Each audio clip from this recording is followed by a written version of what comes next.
I mean, the Cortex level is gonna be fine, because I don't have to worry about dying, but we still gotta get This that level tape. and that one tape. Yeah.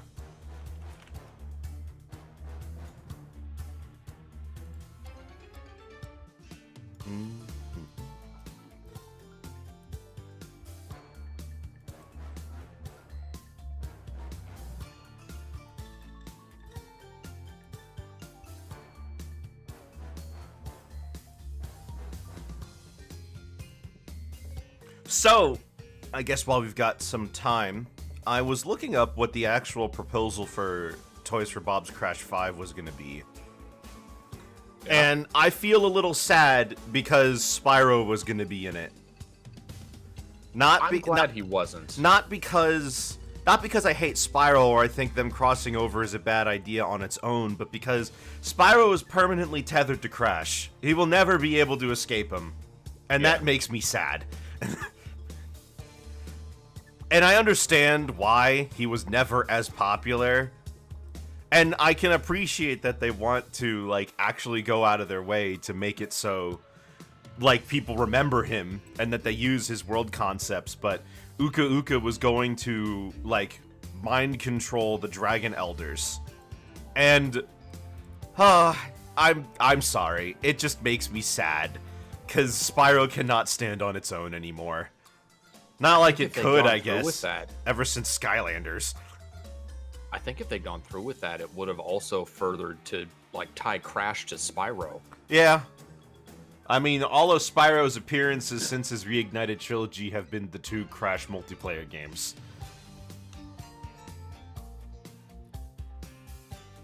I've said this before, not a huge fan of some of the stuff in Twinsanity, and they wanted to bring a lot of that back for Crash 5. Yeah, I think with a different orientation of it could have been good, but the existence of the Academy of Evil is a sticking point for you, so... Yes, no. it is. I'm fine with Nina. We don't need a school for bad guys, though. That's leaning towards the Wrath of Cortex evil stocks. Mm-hmm. I really wanted a Crash 5, mostly just so that I could, like, see them learn the mistakes in Crash 4 and make something that really feels, like, great to complete, you know? Boy, that'd be a weird, like, chronology if you have the first 3 games and then just this spike in the middle. Right, in difficulty, and then back to something a little more reasonable. Might have gone a little far in some places. Yeah. Oh, you're telling me. This last world is taking up 3 streams. When did we start this? Last Monday? It was 7 streams ago, so it would have been... this week was 3, last week was 3, so we started 2 weeks ago on Thursday. So you got all the Crash out of your system, right? More or less, I guess. I don't know. I still haven't really played a lot of those in-between Crash games. I've played Crash 1 through 3, this one, obviously 4. I've played the Reignited trilogy, and that's about it. Oh, I've played Wrath of Cortex, and that's about it, right? Like CTR, right? Yeah, that's true. I have played CTR, both the original a little bit and the nitro-fueled. But I mean, like, I haven't tried Tag Team Racing. I haven't tried Twinsanity, really. I haven't tried Titans or Mind of a Mutant. Maybe those games are good, and it's just kind of like bad genre switch, you know? I like Crash Bash. You would have fun with Twinsanity. The other ones you're good on. Yeah. Whatever. I did try them, and I it have wasn't Nitro just a Kart. genre thing. I have Nitro Kart, but I haven't played it yet. I have it like I'd watch you play that. If That- you wanted to. I would be up for that because it's a whole story thing going on. Plus, it has crunch. Mr. C. Mr. C. That's in Tag Team Racing. Is it not both? No, he didn't. In Wrath of Cortex, he's just kind of generic villain. He's like, I'm gonna crush this puny orange neck that Crash definitely has. I thought he was Mr. T just the next game. No, in Nitro Kart, he's just like, I don't know, he's more or less the same. He's like, they don't make him like they used to when he sees like the other robot fall apart. Hey, we're live. Yes, I know. I didn't come up with a title this time, so we're skipping. Okay. We're so done with this. We're so done. All right. Welcome back, everybody, to Crash Bandicoot 4, The Wrath of Cortex. Oh, and the Wickersham Leader Show. That's right, that's me. We've got 2 levels left. One with the tape, one with Cortex, and then an actual final boss level. And the level we're on that we didn't finish. Well, we did finish it, but we didn't get the tape for it. Yeah. So, and then hopefully we'll be able to do that. If we get the tape quick enough, I will go back and do the inverted levels. Hopefully with a fresh mind and less rage and a breakfast in my stomach. You're gonna get this first try. Let's hope so, right? That would be a pip, wouldn't it? Alright, let's do this. Alright. Must say I'm a little annoyed you can't get the tapes in the inverted version. Don't know why. They could leave them in the exact same place. It is pretty arbitrary.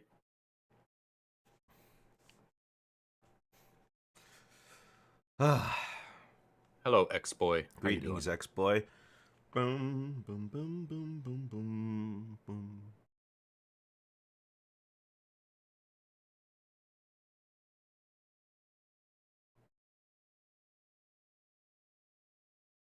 In the wastes of a frozen wilderness. So I actually, I did check my hours on Crash 4, and probably unsurprisingly, I took more than twice as long as Kid Icarus. Yeah. It's 155 hours for 100%. Gotta hear this. Good, there we go. The fossa again.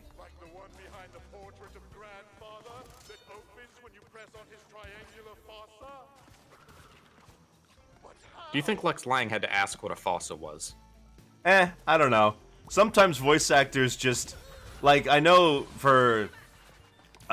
Sonic Riders, Some Call Me Johnny asked Mike Pollock, what did you think when they said... When they told you to say a special race to see who's the fastest? And he just said, we don't ask questions. More or less. Mike Pollock has done some schlock. Yeah. I mean, he was in Ratatouille. That's the one most people remember.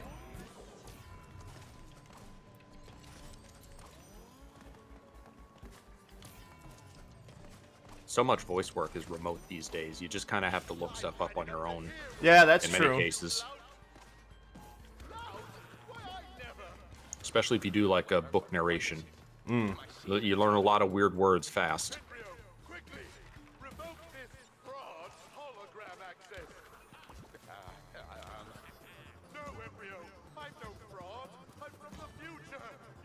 Did you ever watch our death reel for that glitch Clobber Carnage that we did? No. Or maybe I watched a little bit of it. I don't recall. It was a long time ago. When we played Donkey Kong Country 2, we didn't realize that there was a glitch with the particular emulator we were using. Oh yeah, that's a common problem with that version. Oh, am I stuck? Maybe you can land on the lasers and do some fancy inversions, but otherwise... What if I just move away? Maybe it'll come back down? Oh, it comes back down. Okay.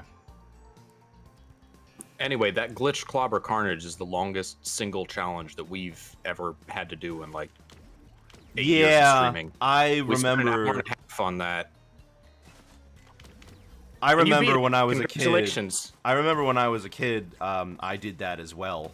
Oh, you did the glitch version? Because I didn't know there was a problem with it. Yeah. Right? Same thing. And then now emulators can do it right. I forgot what emulator was the real issue. It might have been like SNES or something like that.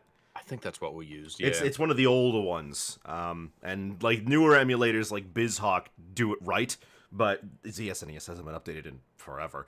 But I will say that snowy background, nostalgic, you know? Like, when I was a kid, my dad stuck a bunch of Super Nintendo games onto a flash drive with ZSNES and gave it to us. Oh, I know what you mean. The pause snow. Mm-hmm. Yeah. When you go to the OS, and it's like... It's pretty cool. Yeah, it's like, I don't know, something about it just feels special. Expo, you gotta save your questions for a Pokemon stream. All you want to talk about is Pokemon. He does want to talk about Pokemon a lot. I Oh, mean, I'd eat any that were on a menu, I suppose. well, apparently Slowpoke tails taste delicious, and they don't even realize they're gone when you take them. Yeah, it was like this big thing in Gen 2 that was horribly inhumane, and then you go to Y and everyone just does it. It's well, it's not because it's because they're poaching Slowpoke. They're not farm raised. He lied. They're not regulated Slowpoke. There you go. Non-pasteurized. Team Rocket's not paying taxes. I mean, I'm sure people drink Miltank milk. Yeah, no, that's widely known. I mean, that's what I guess that's what Moo Moo milk is.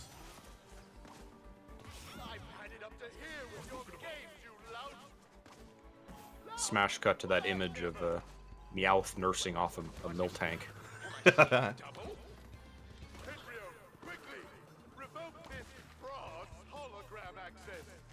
I still haven't played Pokemon Fusions, but I have seen some of the wacky Miltank fusions. One of my favorite fusions is it's a Lopunny with Porygon Z. Yeah? It turns it into a like ad for it turns it into like an adult ad. For like a mobile game? No, for like hot Lopunnies in your area. Okay. I guess that's what Porygon Z would do.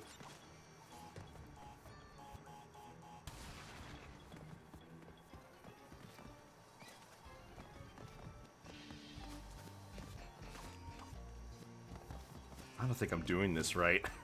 Yeah, you could just invert, but you committed to double jumping so far.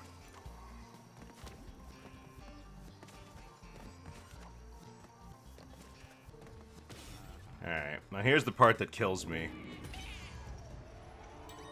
Kills him too. Nah. He seems fine. He screamed. I miss the Howie scream. Yeah, I know. I bet you also miss the Lady and the Tramp laugh that Ripperoo does. Is that from Lady and the Tramp? Yep, it's a stock sound effect that was originally from that movie. It's of a hyena laugh.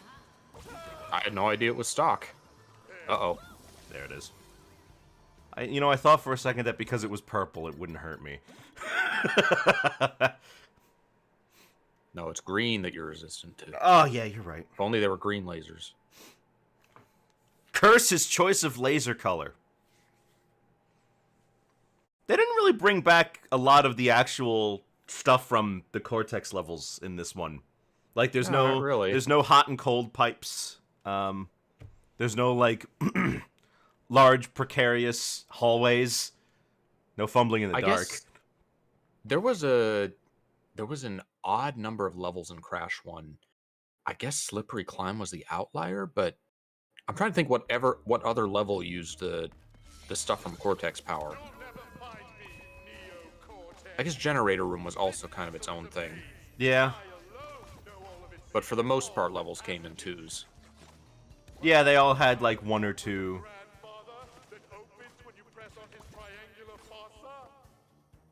Oh, right.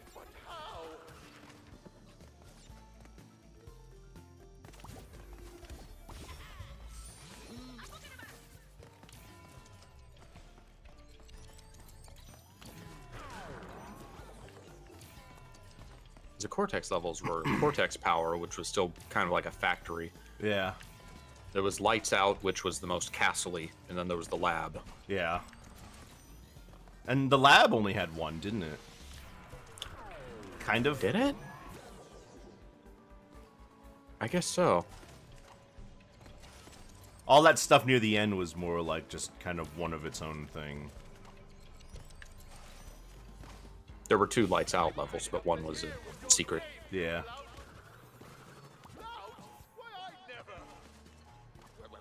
What is it? Am I seeing double? Embryo, quickly! Revoke this fraud! I would love if Embryo did just think it was some weird potion side effect that he was seeing 2 Cortexes. And he just dismissed it as that immediately. Listen to me! Embryo, do you not recognize your old master? I'm the real Can't imagine trying to go for all the boxes on this right now. I am. Ding dong, ding dong! doorbell. I'd better go see who it is. At least you can get the Insane Perfect on either version of the level. Though I don't know why you'd ever want to do the inverted in most cases. Yeah, your muscle memory's all borked.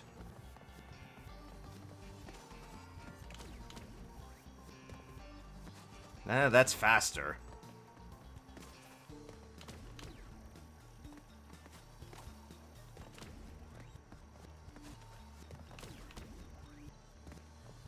Okay, well, that's a little faster. And I don't know about safer, but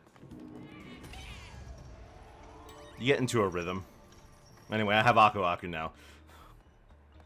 I gotta remember to be more careful with Akano when I start doing the spin.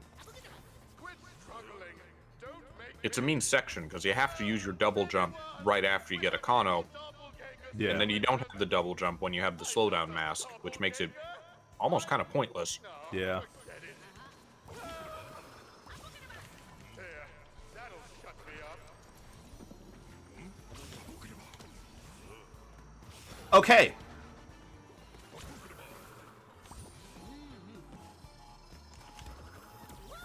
Oh, what? Come on.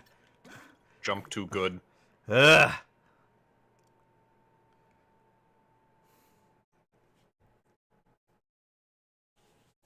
Yeah, that whole section with Akano and Kapuna was pretty bad. Slowpoke tails will probably taste like seafood. Well, they're otters. Is that what you get from Slowpoke? I mean, yeah. I mean, what do you think it is? Hippo? No, hippos. I mean, no, I don't see it's that. not strictly a thing, but that's the closest animal I feel. Well, they live near, I don't know, they're terrestrial but live near the water. They actually can swim. They have tails. And they have a Tails is the only odd thing, but they have like the big hippo teeth, Well, they have a separate muzzle from the rest of their body. like hippos. Hippos don't have a separate muzzle color. Their like skin tone is the same throughout. Well, it's not different colored, no, but it's the same general head shape. They're also furry.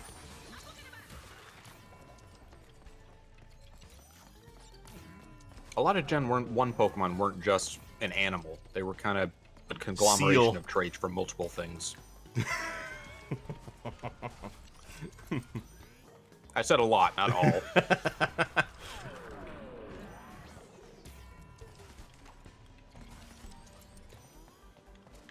When you're translating some of the Gen 1 Pokemon names to English, it's kind of funny.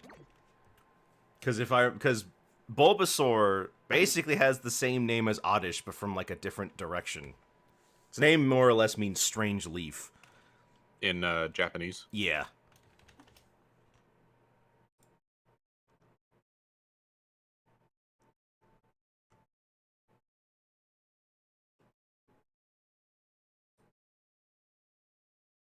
Let me see. Let me check. Oh, it does say hippos. Oh, it says, may also be based on hippopotamuses and giant salamanders. Slowpoke may be based on a sea otter. Its ability to grow a new tail of cut may be inspired by... Okay, so it's both. I It's guess. just a conglomeration of things Yeah. for Slowpoke. You'll never find me, Neo-Cortex. This castle is a maze. Rhyhorn is really vaguely a rhino, and then it just becomes a kaiju. Yeah. I do like Gen 1 rock monsters, like Rhydon, like Rhydon and the Nidos. Onyx looks cool. It's a shame his stats aren't.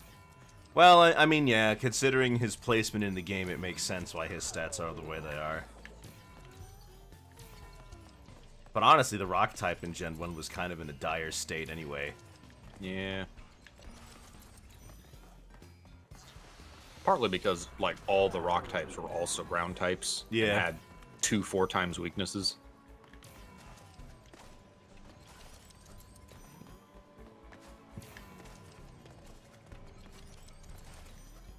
I've had it up to here with your games, you lout. Lout? Why, I never. What is it? Am I seeing double?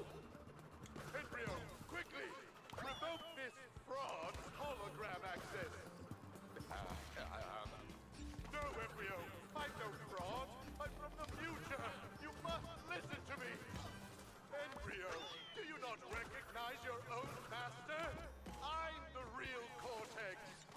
Who is the Howie Scream named after, since you mentioned it before? Do you know? Not off the top of my head. Let me look it up. I better go see who it is.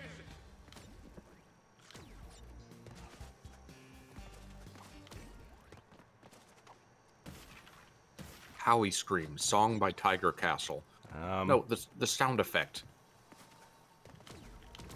Hey, by the way, we got the glitch where going upside down doesn't have music again. Oh, that happens? It already happened once.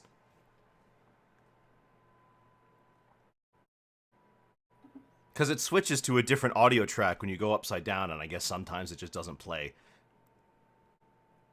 Oh, the Wilhelm Scream gets its own article, but the Howie Scream doesn't. It's not as popular. I mean, the Wilhelm Scream is in Star Wars. Howie isn't. Whoever you are. Howie. Is in reference to Howie Long's character's death scene in the 1996 film Broken Arrow. Appears to have originated from a fight scene in the 1980 film The Ninth Configuration. I've never heard of the Ninth Configuration. So it became popularized in 96. That's also probably when it was a lot easier to get your hands on stock sound libraries. Wasn't this game 95? Crash Or, well, 1 was not this 96. game, Crash 1. Okay. Opens when you press on his triangular fossa. But how?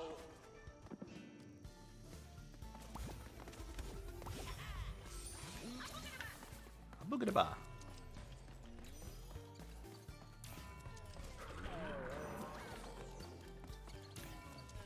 Hello, it is I, Aku Aku. My job is to protect you. Summon me thrice, and I shall grant you special powers. They got Mel Winkler. They got Mel Winkler in the studio to say that line and like one other after the Uka Uka fight, and that's it. Yeah. Do you think when you break him out of a crate, it's like waking him up out of a dream? That's why. Why I never. What is it? Am I seeing double? Embryo, quickly! Revoke this fraud's hologram access! No, Embryo! I'm no fraud! I'm from the future! You must listen to me! Embryo, do you not recognize your own master? I'm the real Cortex! No, Embryo! I am! Ding dong, ding dong! Oh my, sounds like the doorbell. I'd better go see who it is.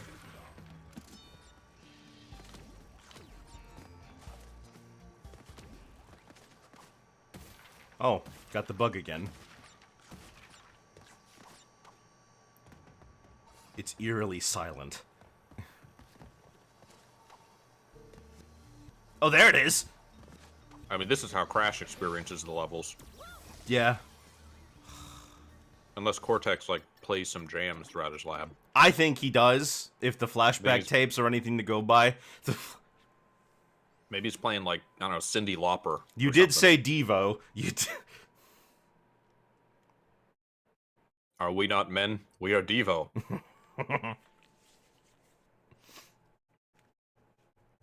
I have a feeling that believe- I have a feeling that Cortex is the kind of guy who puts on like classical music to make him seem smarter. Weird science. I think that Devo song is derived from a line from Dr. Moreau, ironically. She blinded me with science. Know all of its secret halls and passages. Gosh, every time I heard that in the commercial, there was always some attractive lady like wearing a button-up shirt and glasses they'd put on screen.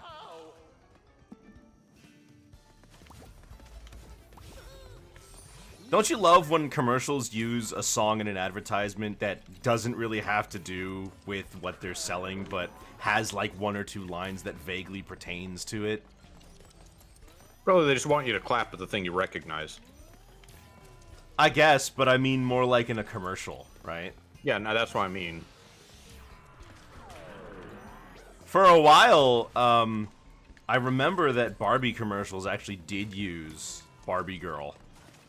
Which is funny because when the song came out, they sued them. Can we say gamer? Can we get a gamer in the chat? I mean, you only had to do it because you messed up the first time, but...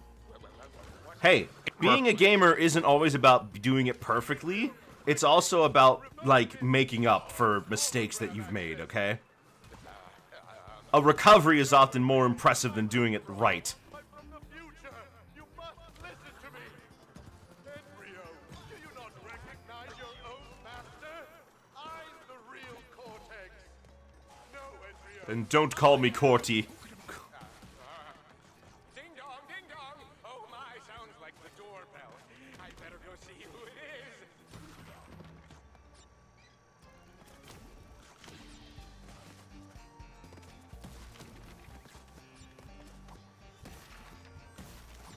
Oh, I'm stupid.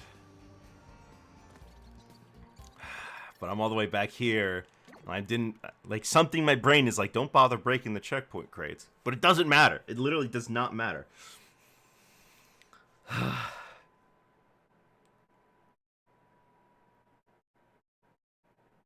know what it is? I'm mixing up, like, since I'm trying to do it a little bit faster, I'm mixing up my muscle memory. I'm double jumping when I don't need to. Yeah. The weird thing is that touching the side lasers only damages you, but touching the lasers on the top or the bottom kills you instantly. It is kind of bizarre because it's not like you could take a shortcut by falling through them. It's just death below them anyway. Yeah. Or above them. Maybe they're not sure what to do with them. Like the one behind the portrait of Grandfather that opens when you press on his triangular fossa? But how? Ugh, I'm so sick of the fossil line. You made this point earlier, but it really isn't explained why there are these just ghost platforms all over the place. No. Outside that one cave where you found the dude.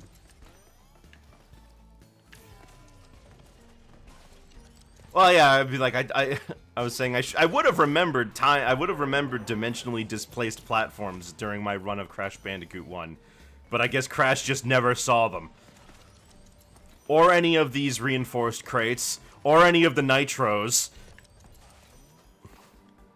I've had it up to here with your games, you lout. Lout?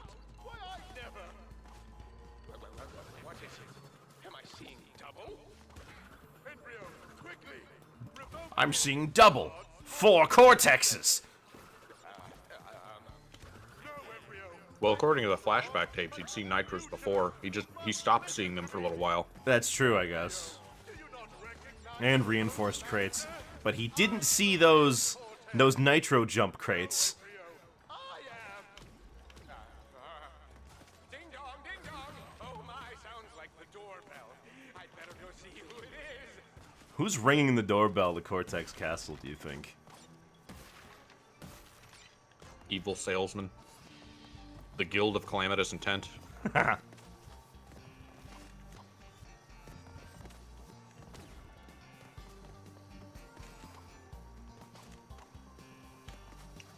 bet Cortex is the kind of guy who gets a ton of spam calls.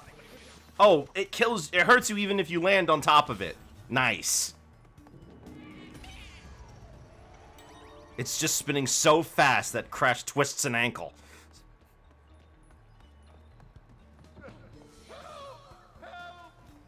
Not like the mask will help anyway. Don't make me. Help!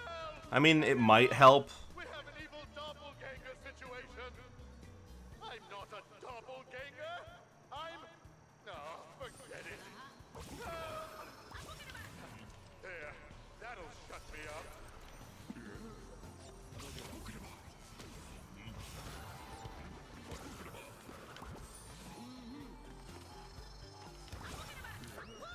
I had no momentum.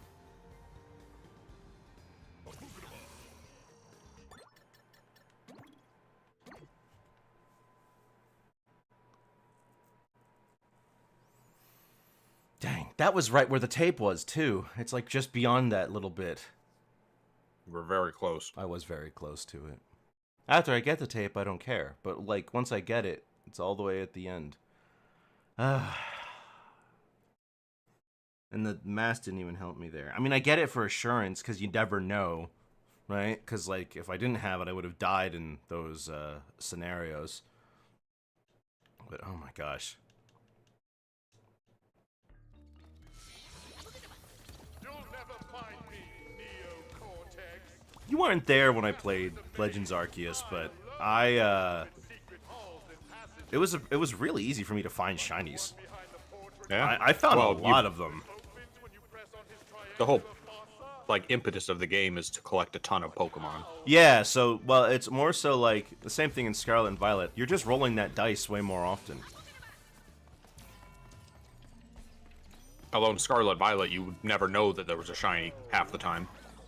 Depends on some of them, because if I remember correctly, one of them is... Like, one of the Tatsugiri is very similar to its base color, and you don't see the shiny sparkles. Well, a lot of Pokemon are like that. Yeah. Oh, the Goofy Holler has its own article. Huh.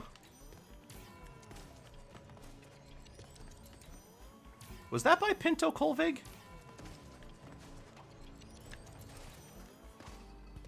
I've had it up to here with your game. Never mind, it just redirects to Goofy. Oh. Why I never. What is it? Am I seeing double? Embryo, They really liked to use that clip almost every time Goofy fell in the Mickey Mouse Works shorts. By the time of the 2013 Mickey show, though, they really lightened up on it, and I think that's better. Because if you use it every time he falls, it's a little much. The iconic Goofy Holler was first voiced by Austrian alpine ski racer and yodeler Hans Schroll in The Art of Skiing. The 1941. Yeah, I know The Art of Skiing.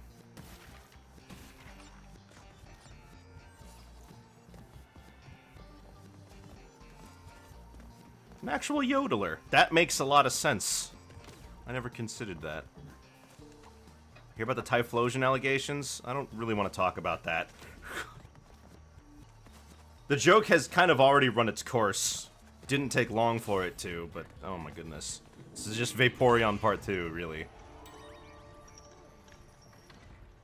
Kind of weird that they singled him out considering how many of those folklore stories Yeah. were very similar. I have seen some pretty good jokes. Like, I saw Typhlosion looking at Hisui and Typhlosion and going, "What's the..." It's like, "Grandpa, what the heck?" doppelganger? I'm. No, forget it. Dang it! It's like when you touch the side of a Goomba. Yeah.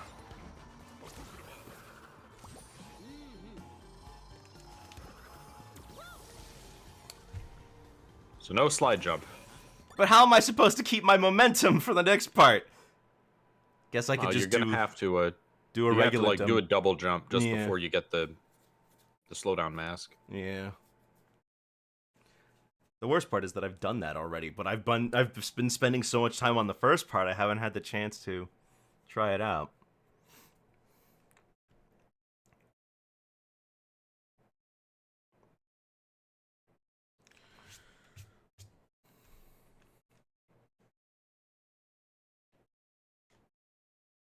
You know, it's funny that they would do a Twinsanity thing because, like, the whole gimmick of Twinsanity was going to the 10th dimension and, like, well, we just went through, like, 8 of them, so it's not really all that impressive anymore, is it? Halls and passages. Like the one behind the portrait of grandfather that opens when you press on his triangular. I wonder if it's because the devs really like it, or if they just acknowledge that that's another fan favorite game. Maybe a little bit of A, a little bit of B. But there's the fact that they're skipping straight to Twinsanity and skipping over Crunch does make me a little bit sad.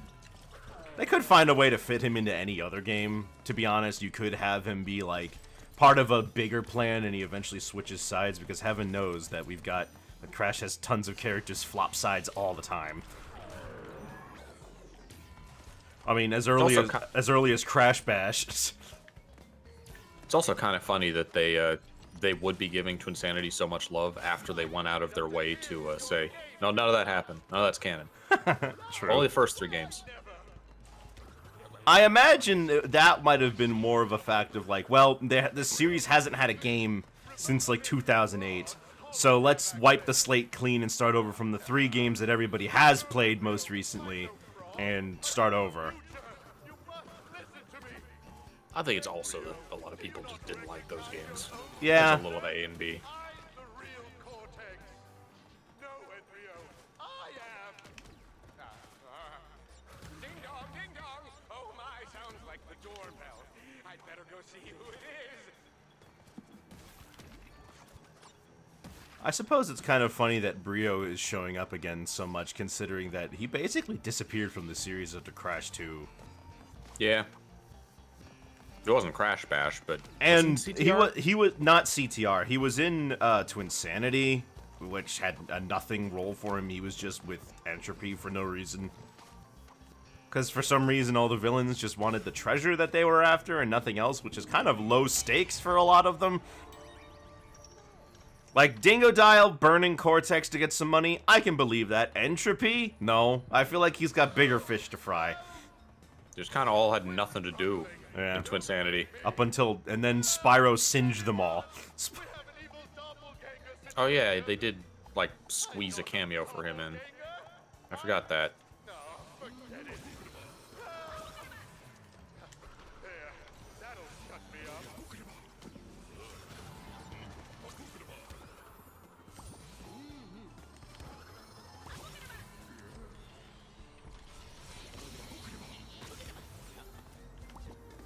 This is the run.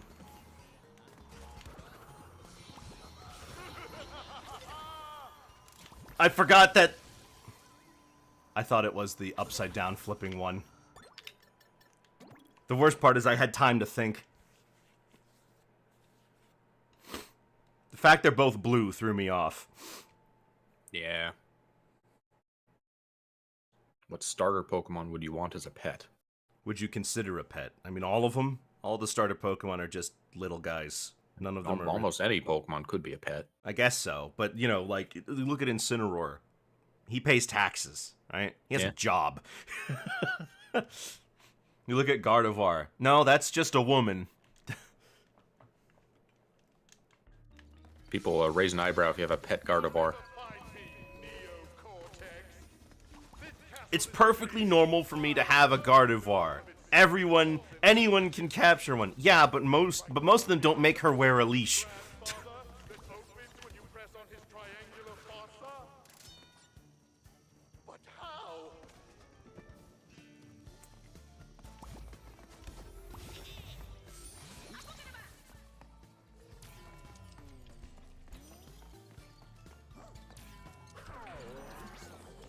These enemies are nothing. I kind of wonder what's... They made original enemies just for this level. And they're complete non-elements compared to the actual obstacles. Yeah. I mean, they're not... Like, in Crash 1, some enemies were actually quite threatening.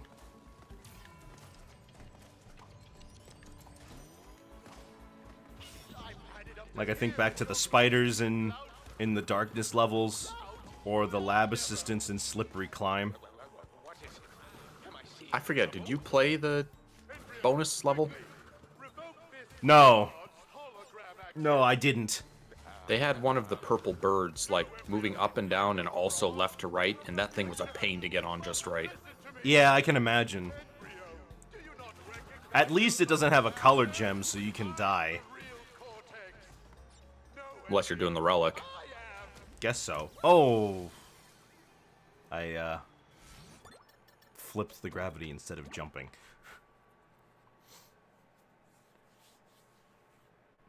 Yeah, I guess unless you're doing the relic, but I didn't bother with the relics in Crash 1 anyway. I only bothered with them in 3 because you need them to beat the game. I think that's my only other death reel is when I was doing the platinum relic on... Stormy Ascent. Yeah, that's the level. Slippery Climb isn't that bad. Once you It's like just get long. it's a bit long. It's slow, but everything in Crash 1 is slow. But the hazards are predictable. It's not the worst thing in the world. Plus, you can get 3 Aku Aku in that level, I believe. Landoris is just a man. Yeah, I'm not crazy about that trio's designs. I mean, they're genies. I guess they're kind of genies. They're kind of the. They're called Thunder and they're called the lightning Genie gods. Trio. It's news to me. I've never heard them called that. Like, there's a community name for them, the Genies. Because they're based off Fujin and Raijin. Well, And then there's the Earth Landorus. dude. Yeah. Well, then there's the Therian forms, which are based off of the four sacred animals, especially now that we have Enamorus. Which, oh gosh, I do not like Enamorus's design. Yeah.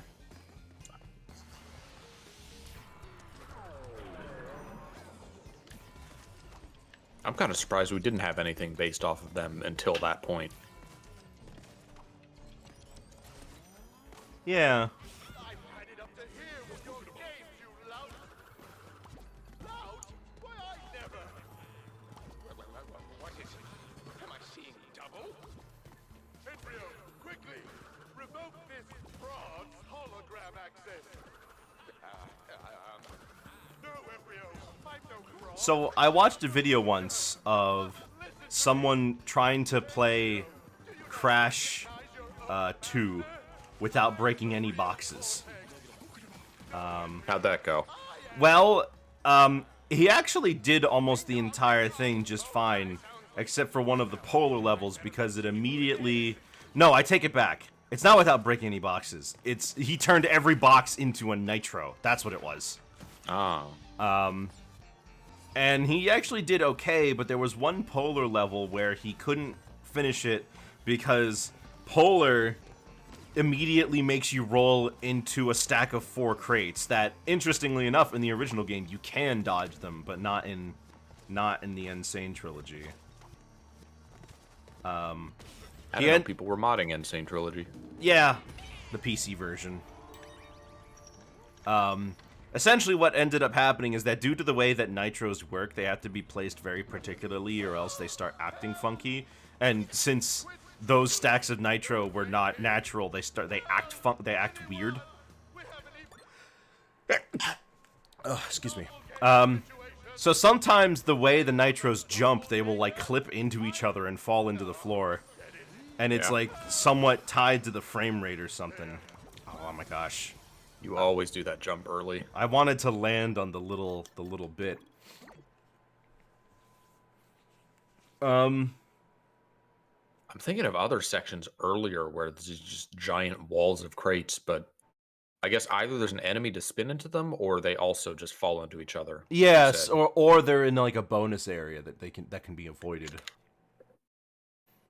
He's like, well, that was the other thing. No checkpoint crates. So no checkpoint crates, so every bonus room is just a checkpoint.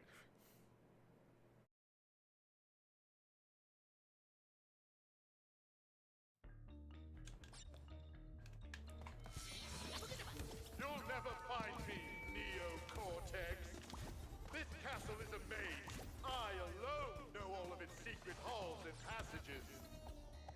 Like the one behind the portrait of Grandfather that opens when you press on his triangular fossa. But how? I saw someone say that this is probably just confirmation bias or something, but they say that they claimed that the Dingodile levels take longer to load than the others because of the large number of boxes in them. And I don't know if that's true.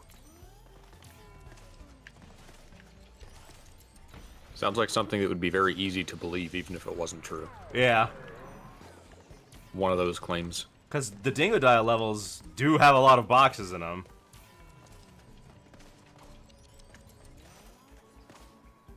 I've had it up to here with your games, you lout! Lout? Why, I never. What is it? We're gonna know every bit of dialogue in this level, word for word, when we're done. Revoke this fraud's hologram access!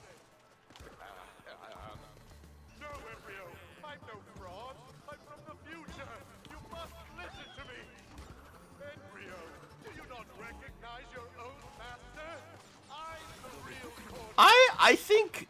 I don't know, if they were working with Uka Uka, I feel like that he should know that, You should know that time travel is a thing by now, you know? Yeah.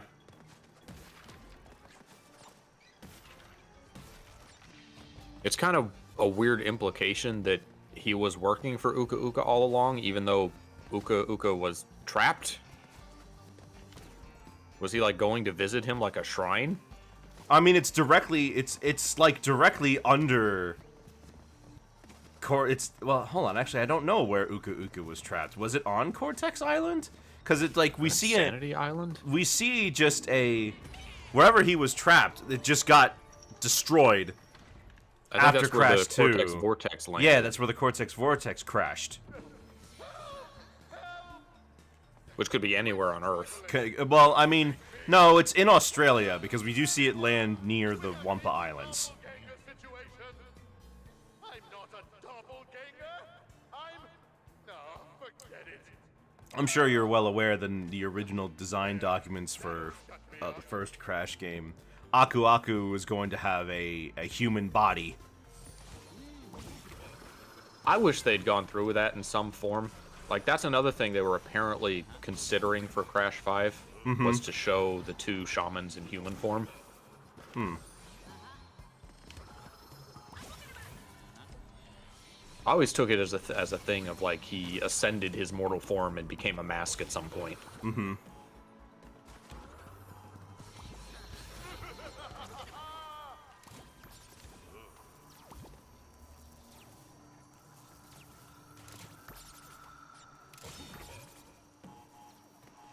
You don't even need to use him at this point, That's right.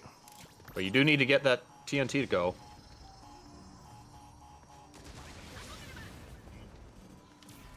Well, Aku Aku came in handy. Ah!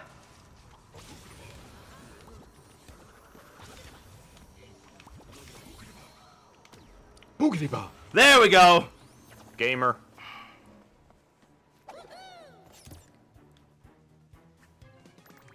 Took us an hour. Well, 47 minutes. Still. Now we gotta do that flashback tape. Really, it depends on how long that level takes. That's the only other hard thing that we see yeah. in the stream. The rest of this can Other be... than I mean, the Cortex level might be hard, but we don't have to worry about dying. the gem path. Oh, yeah. The Gauntlet. Oh, from like... That's a good name for a level. That's like- reassuring. From like Wrath of Cortex? Bum, bum, ba-da-da-dum, bum, bum, bum, bum, ba-da-da-dum, bum.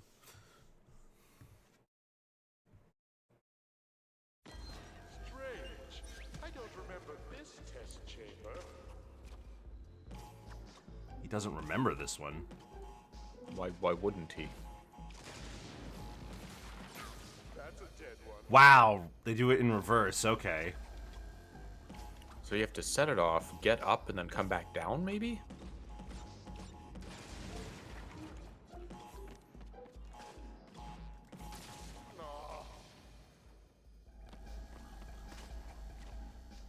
Well, there's only 118 boxes here.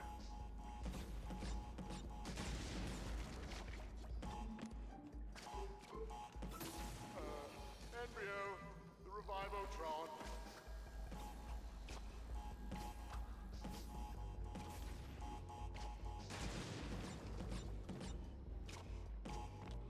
I think this... Is this the lights out music?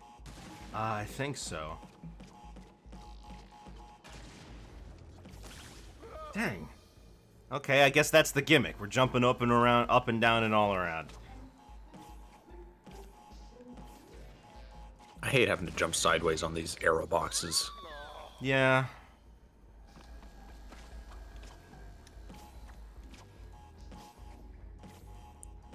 Okay, Coco, what if you land on the box like a spider? Like you grab the sides, that way you don't bounce. Can you do that? Oh, well, that works. I don't know if it's intended. I think you could do this in the older games too, if you spin just before you land. Yeah.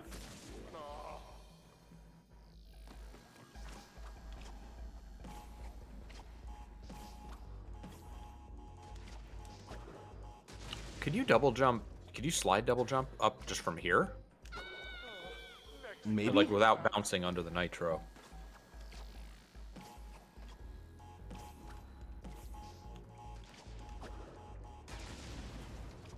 No.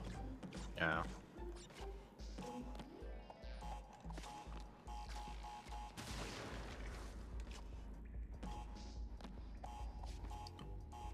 Was that one not being destroyed before now?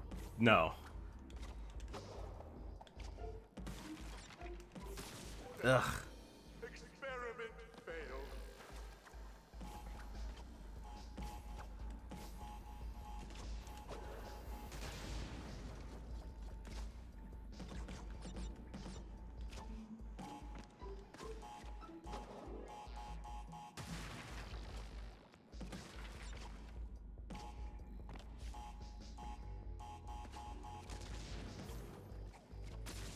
Ugh.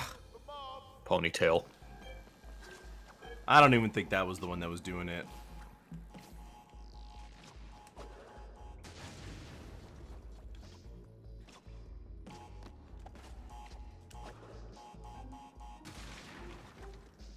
This is definitely Crash 1 music, though.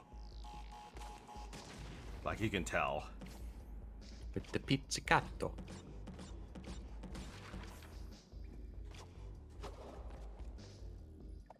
Oh, good luck.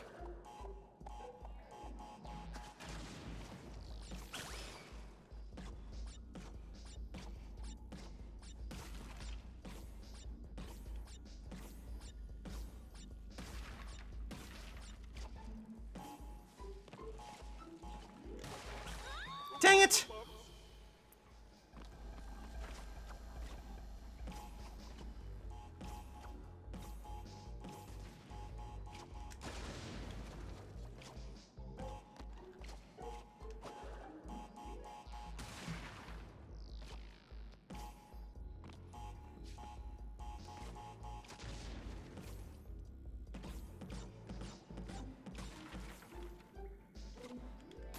Embryo, the mob.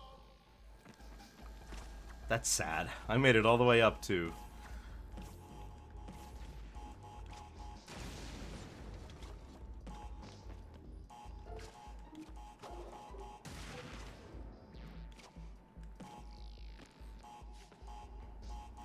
At least this level only has 118 boxes, right?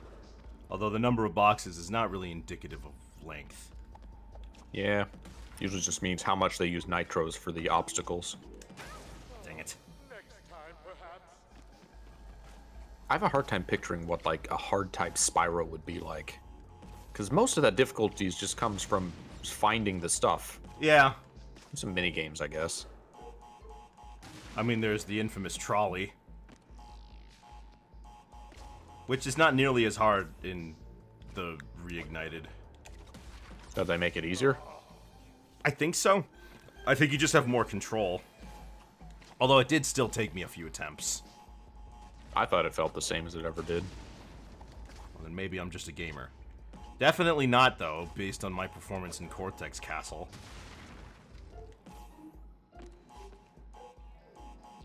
There's a sheep there. Oh yeah, just hanging out. It's a Spyro reference. I guess the closest thing to, like, a difficulty challenge using normal Spyro controls is when you have to chase the thieves. Yeah, but those are small sections that don't really punish you for failure. Yeah.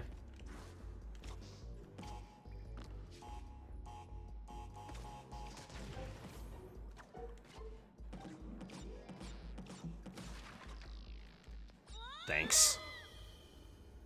I'm hugging the sides because I gotta, you know, jump. Go ahead and jump.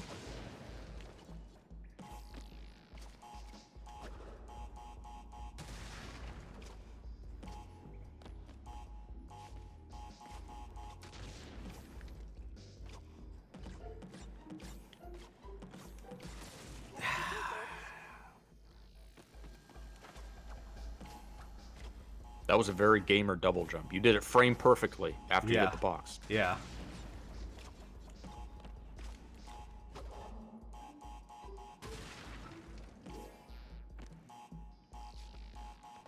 Do you have a favorite type of starter usually? Or are you just kind of all over the... Oh, I always pick fire. Time, perhaps.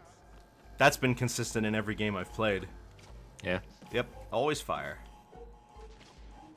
I lean towards fire a little bit, but I'm all over the gambit. Gen 2, I feel like, is the only one where, like, it's kind of a harder choice, but I just go fire because then I always know what to pick, you know? I always thought that, like, Typhlosion was regarded as bad, but I guess people think he's good for at least casual playthroughs. I mean, he's got the exact same stats as Charizard. And he's not 4 times weak to rock. He also doesn't have a secondary, like, physical stab type, though. No. Mostly it's his moveset that always felt lacking, Yeah. whereas Feraligatr can just learn everything. I mean, in Gen 2, which has 3 water HMs, if you pick Feraligatr, you don't need another water type. I'm glad that they replaced HMs. I'm curious how it's going to be handled in the next generation. They kind of didn't have anything like that in Sword Shield. Then they had Koraidon and Scarlet Violet. Miraidon, both of them. Dang it. You could go back down if you wanted to, but then you'd have to do the Nitro jump again. Without the buffer of the box. Yeah. I mean, that's probably my best option, honestly.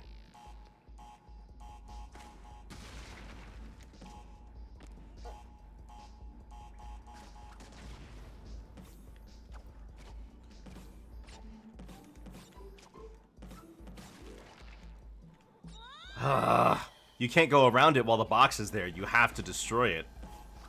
And I want the box there for safety. Oh yeah, I guess it would get destroyed by the Nitro anyway. Embryo, come on.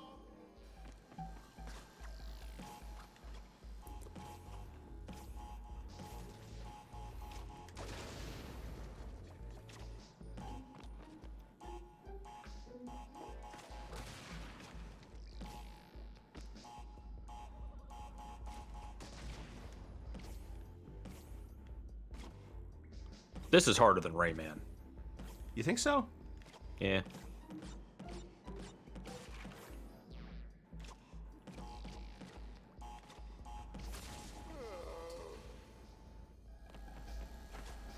Better get used to jumping around that. There's no place like further right that you could hang out, is there? Not really. I think I'll just fall down all the way here where it's a little safer, I guess. You just have to do the Nitro jump twice.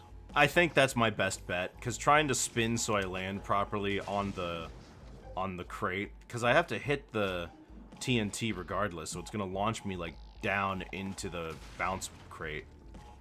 It's a 50-50 at best.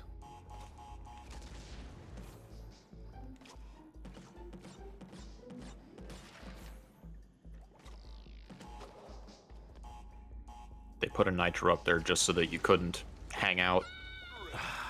Sweet Bandicoot. I might be able to go to the left. If I jump away in the left, I might be able to just come back. And land on top of the metal crate. Or land where I was. Yeah.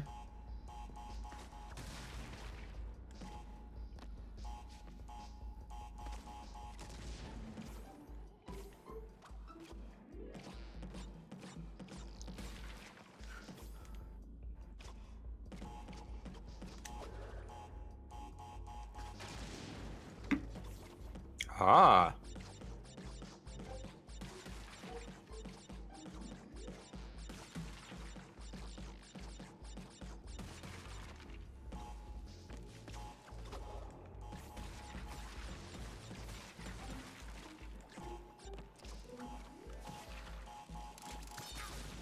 Oof. Okay. You can do the same thing, just sliding away. Yeah. And it looks like you can reach back up to that life box, so getting those in one go isn't necessarily vital either.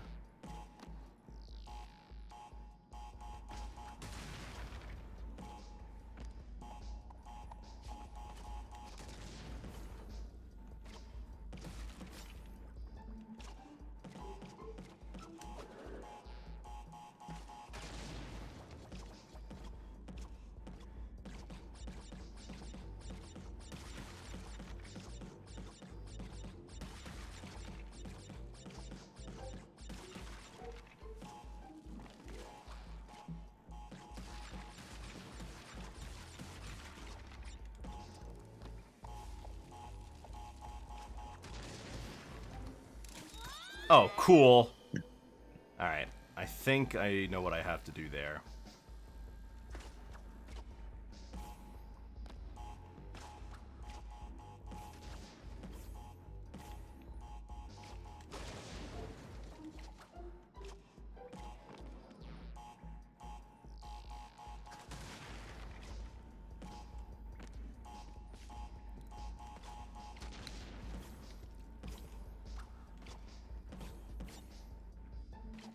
Okay.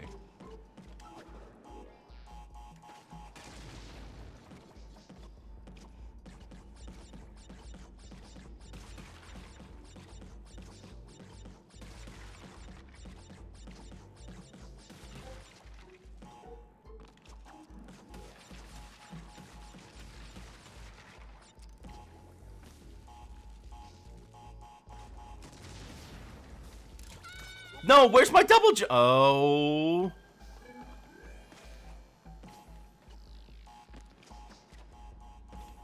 Okay, yeah, I do have a double jump after that. I don't know what happened.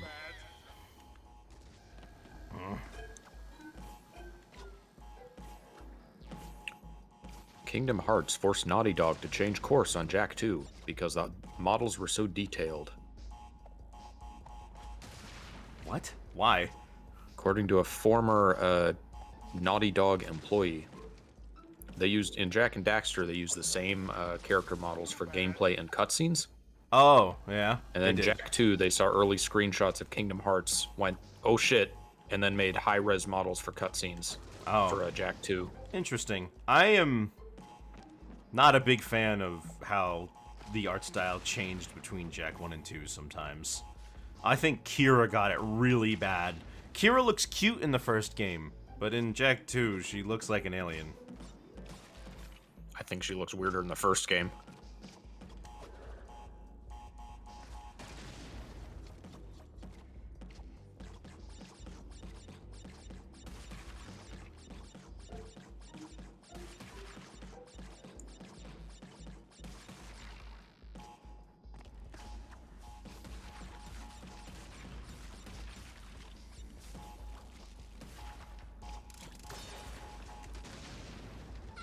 Can I just not make it through?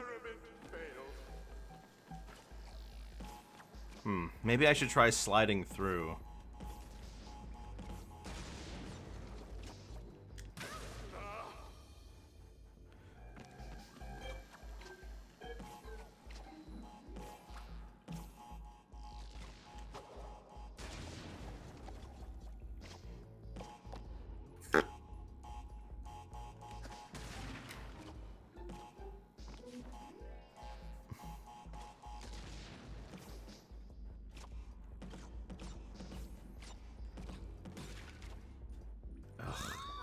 Now, sweet Bandicoot.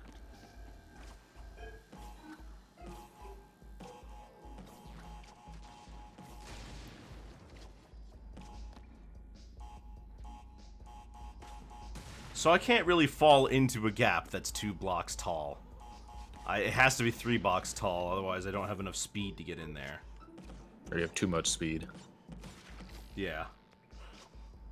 Well, not enough horizontal speed.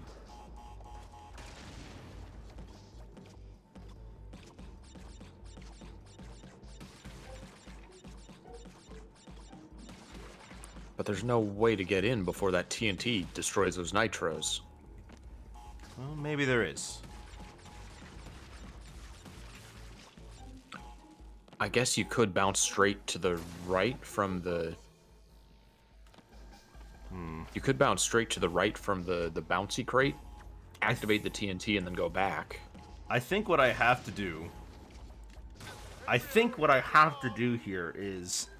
I have to bounce off of that life crate and go in the hole underneath that TNT crate to the left. Huh?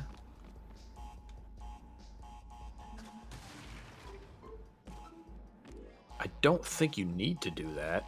Or rather, to the right. I can't stop double jumping when I don't want to.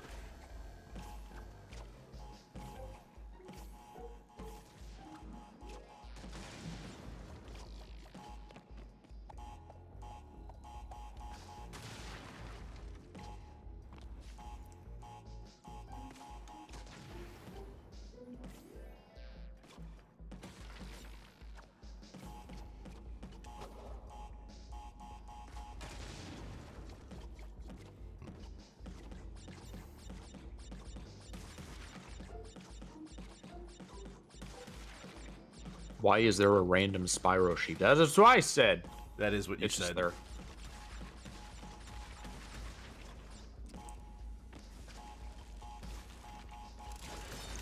Wait, Oh, it didn't fall on you. super secret emergency escape hatch. Okay, we are getting an escape for the final tape. But what is this though? Are they? We see. This is one of those things where we can't know what we're gonna have to do until we activate it, and then maybe it's too late. Hopefully they're okay. They're those crates.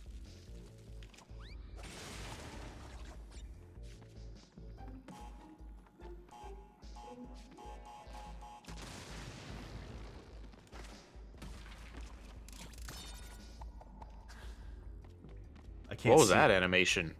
When you like do a double jump and like hover on a ledge or something, it like does that. Huh. Well, that was easy if you just don't care about getting the boxes.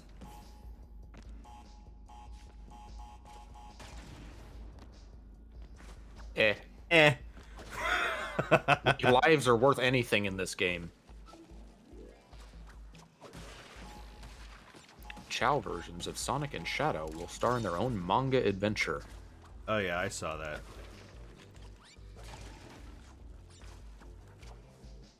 Oops. Next time, perhaps. I could make that jump back, but. Whoops. Experiment failed.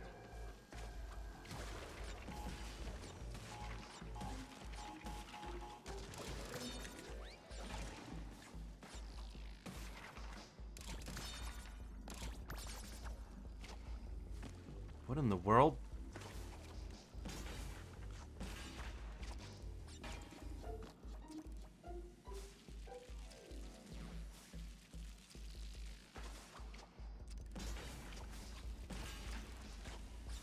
Oh, this is wacky.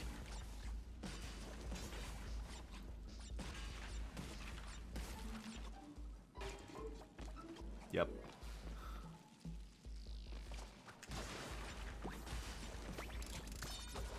Oh, you're kidding.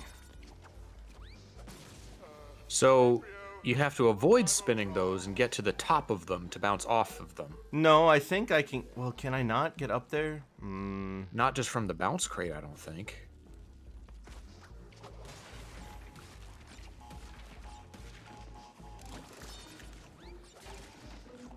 Well, this isn't nearly as bad as the stuff they were having me do earlier, so I'll take it.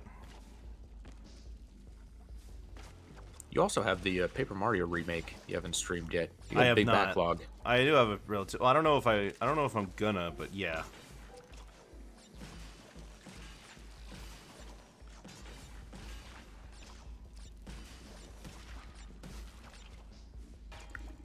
I think you have to jump up as high as you can on those. Maybe break one or two of them?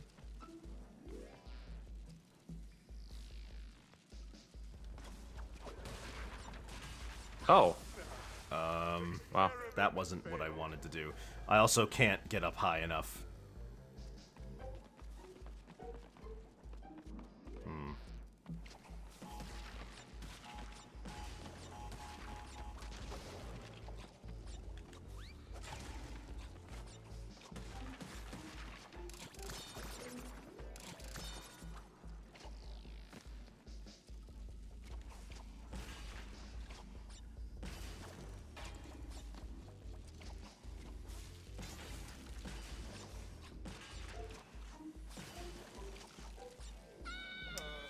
Embryo, the Revivotron.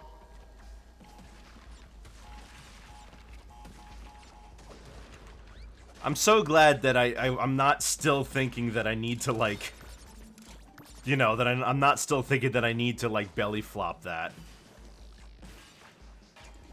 How long do you think it would have taken us if we hadn't Good question. realized that?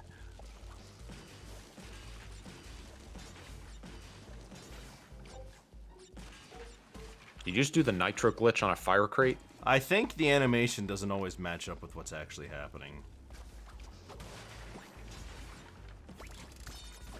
How do I get up there?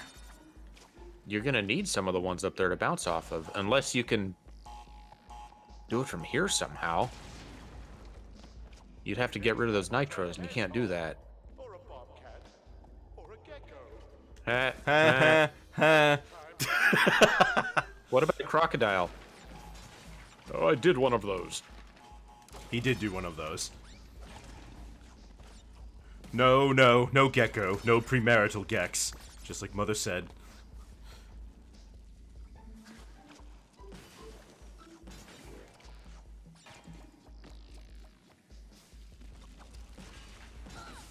Whoops.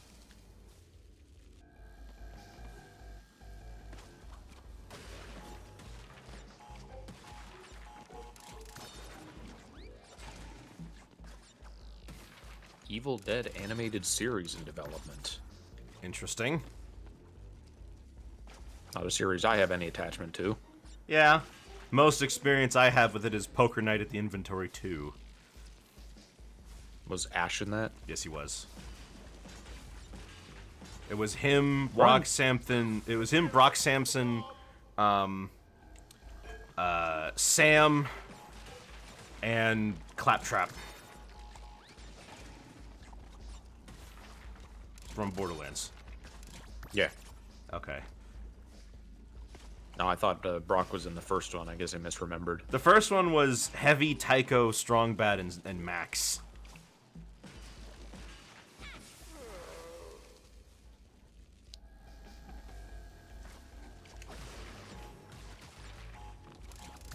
Does it have Bruce Campbell?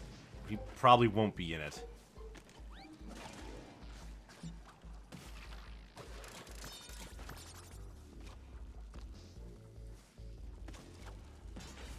Oh, Red Dead Redemption is getting a finally coming to PC.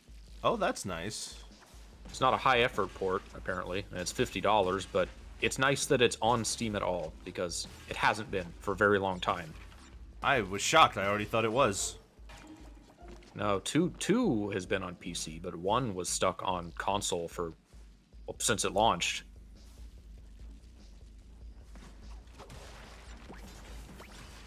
I'm mad. I was trying to bounce around.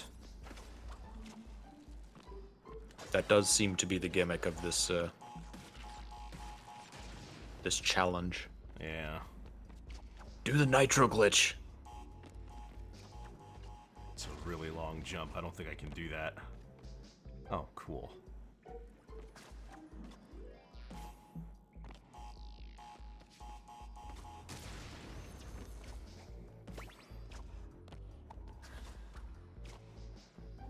This is stupid. How do I get up there?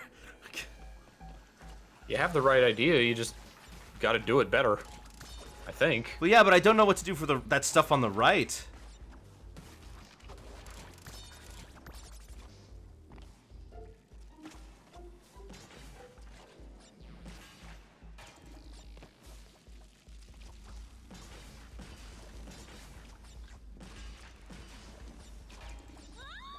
Okay.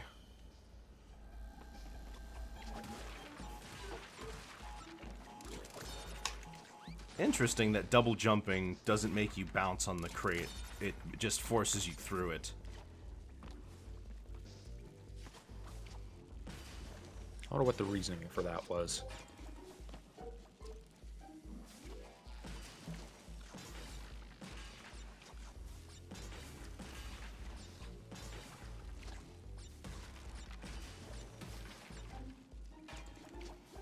I wonder if there's any.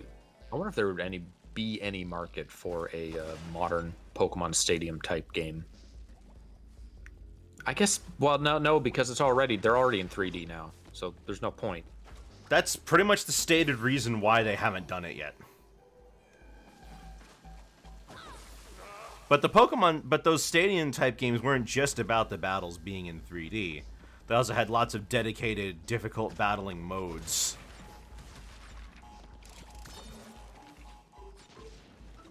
And mini games. Yeah. Well, I don't know. Well, I mean, Coliseum and XD had full-on adventures tied to them, which was pretty neat. Although now that the Pokemon games are actually in the 3D, it's not that impressive. I'm kind of surprised they gave someone else, like another dev, the Pokemon IP at that point in time. Yeah? Yeah.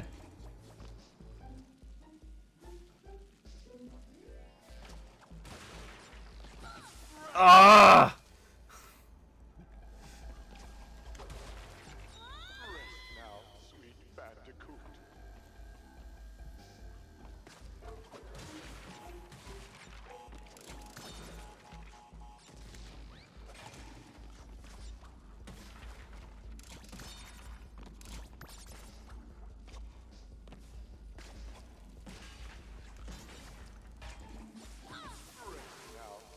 Come on! Every other time I've waited for it, right?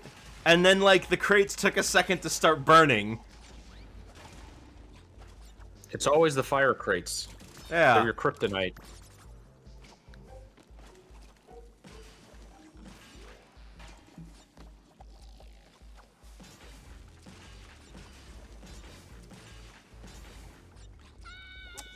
Where did my double jump go?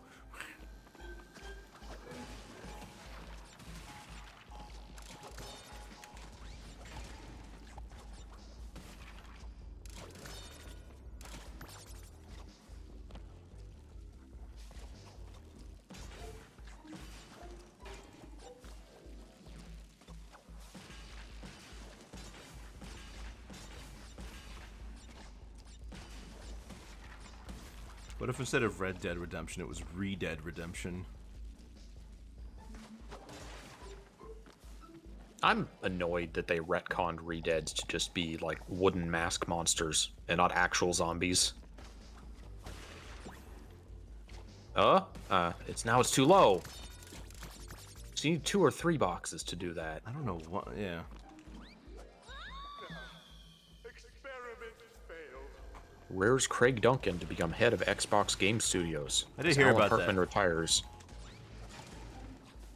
I don't know anything about either of those people. Yeah. I don't know anything about him either. Although they did mention Rare by name in some of the articles I saw. People still care about Rare. It's just that they never seem to be making what people care about. It's a very different company now than back then. Oh yeah, absolutely. Games are different now. The industry is different.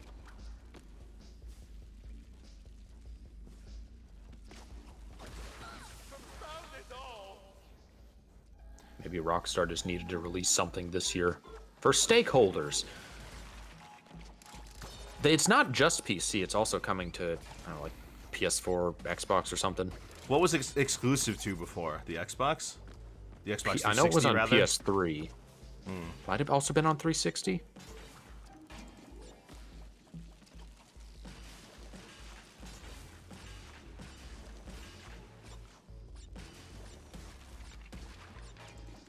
Alright, what do I actually need to do here? I think you need at least 3 crates up there, and then you need to bounce up to the top of them. Embryo, the mob. Man, this sucks.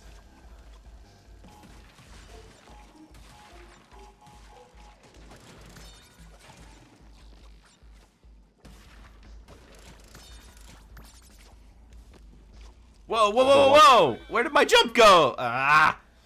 Overwatch 2 is on season 13. So I guess people did migrate?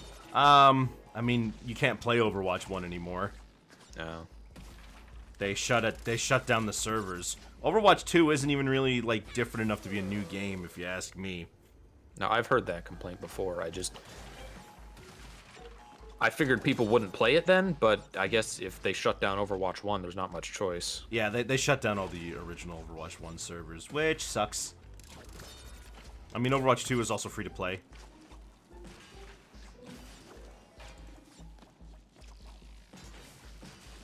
Old story, but Maple Story 2 died immediately.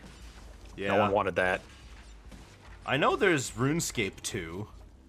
I don't know who plays that. There was, like, there was a dude bringing back classic RuneScape recently, and apparently it's doing well. Yeah, people play classic RuneScape. The guy's been very vocal about no microtransactions and things like that. Sure.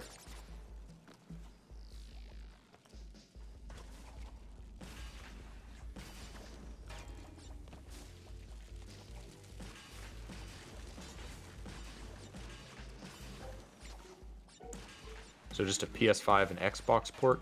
Well, yeah. Oh, it's on... Wait, Red Dead Redemption is on Switch? You need 3 boxes. It's so mean.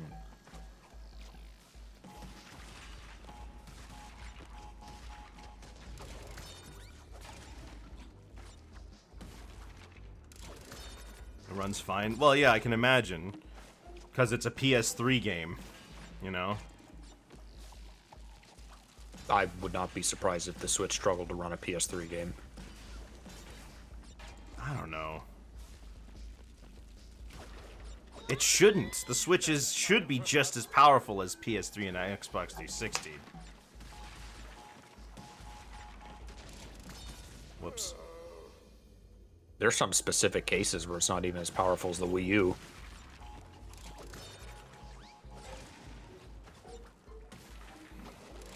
Honestly, the I next think- console should really just be a souped-up Switch. Would be nice. Hopefully one that's at least a little bit future-proofed. But, I mean, we already know it's obviously going to be behind the current competitors. Well, competitor, quote-unquote. Yeah. But ever since the Wii, that hasn't been their MO, and honestly, I don't really care how powerful the thing I'm playing the games on is, as long as it can play them, right? Right, no, I agree. Because if I did care, then I wouldn't have an NES.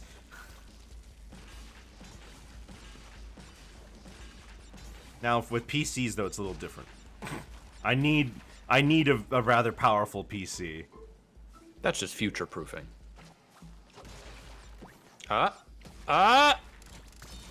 Gamer. What if you did that, and you only got 2 of the crates? Wouldn't that be a fun time? Okay, there's nothing up there. Rest now, sweet bandicoot. Why were you feeling gutsy? Why did you take the risk? Because I needed to get over. You could just slide to the left and come back. No, because there are 2 boxes that I need to get before the TNT makes the Switch block them. Oh, you're right. I forgot about those. Switch 2 still only runs at 1080. I mean, 1080 is still fine. Yeah. I don't think 4K is still as widespread enough that like things need to cater to it necessarily. See Actually right there, runs game at 60. those crates down there. I need to hit those. Yeah. I have to go over. That's more important when it comes to the Switch, is the frame rate. That's what it has a lot of problems with. Yeah. I think it was patched out since launch, but launch Breath of the Wild ran better in handheld mode because it was rendering the game at 720p instead of 1080. If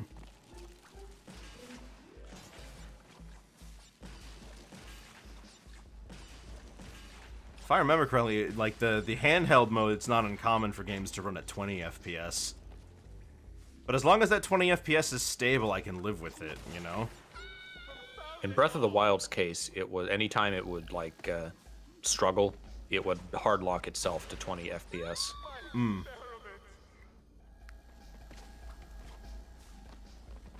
Which is kind of funny to think about in 17, I guess it was, but Yeah. because that's like Nintendo 64 Zelda frame rate. Yeah. That's the thing. A lot of N64 games are like, I don't care if the game runs at 20 FPS as long as it's a stable 20 FPS. And the answer is no, it did not run at a stable 20 FPS most of the time. Especially for like half of Rare's library. Oh my gosh. The trickery they had to pull for DK64.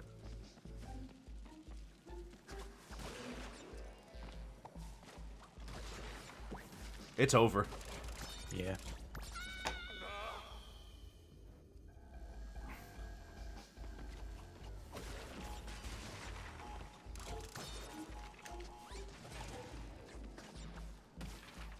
The price point is also a big sticking point for Nintendo, though, so Yeah. they're limited in how extensive they can make the hardware. Or how expensive, rather. I mean, I can appreciate that they make their consoles relatively cheap because they sure aren't making their games cheap. And it'd be nice if you could have, like, you know, a basic version and a pro version, but then you have the problem that all the games need to be able to run on the basic version. Yeah. I mean, there's the OLED, but the OLED doesn't really provide that much of a benefit if you're not playing in handheld. Like, I'm not. No, it's just a screen difference, not any, like, processing power or anything. No. It has a slightly different battery life, which is more of like a happenstance than an intentional feature change, which is nice. But again, doesn't change anything if you're not playing in handheld.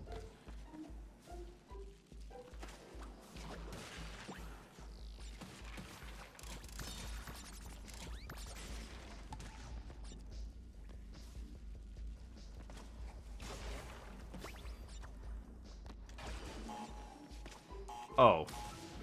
Okay. I guess I can hit that underneath. Cool. We're learning all sorts of science today. Yeah, sure.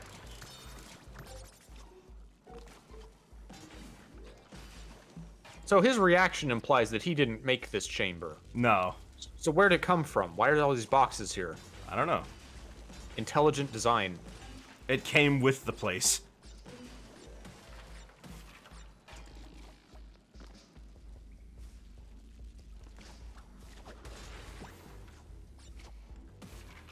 I'm getting good at this.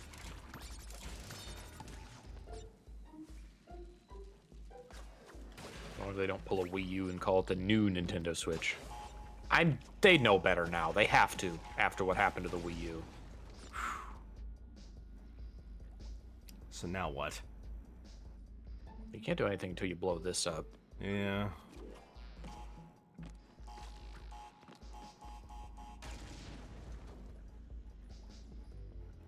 Okay, so you got to hit the nitro detonator on the right to blow the nitro, and then you'll have this bounce crate. Except I But then won't. how would you...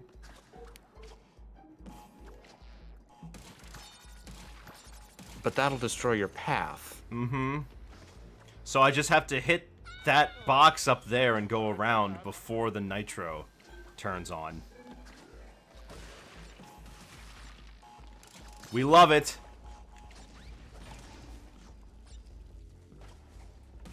New 3DS was after Wii U. Well, yeah, but the new 3DS was not a new console. It was just another version of the 3DS. That was a dumb name, though. I mean, no one will argue with you on that. What was new about the new 3DS? It did run better. It was a little bit stronger. The original new 3DS had faceplates that you could switch out, but not the XL, nor the 2DS, nor the new 2DS XL. Most notably for people who played Smash 4 on 3DS, it actually did run a lot better on that.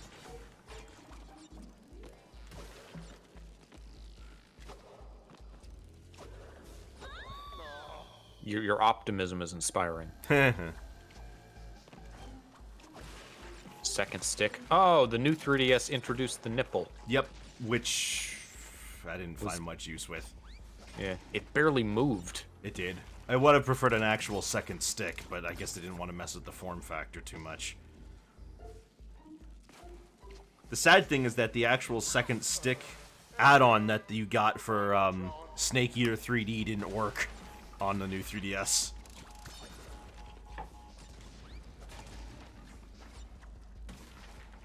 Isaac? Binding of Isaac? I remember it being used for Xenoblade 3D. I'm still kind of surprised that made it to Switch or to Nintendo consoles. Binding of Isaac, really? Yeah.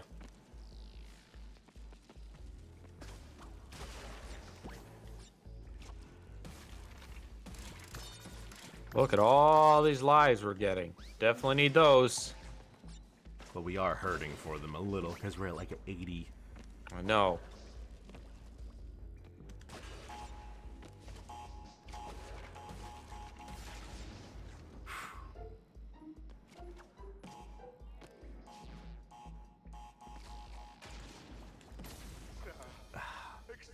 Okay, I see the window. Yeah. That's mean.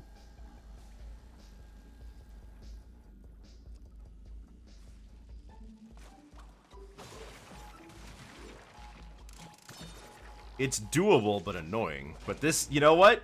This is not as bad as the last one. That guy was right.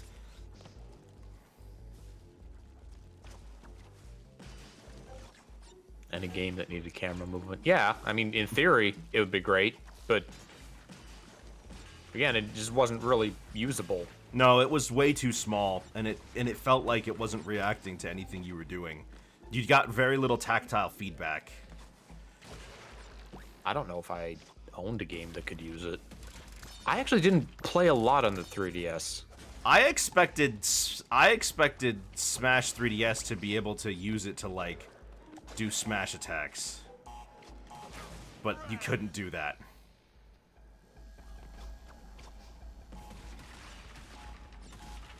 I hear a lot of people say like how much was on the 3DS, like this huge library. I never found that much on it. There is a lot on there.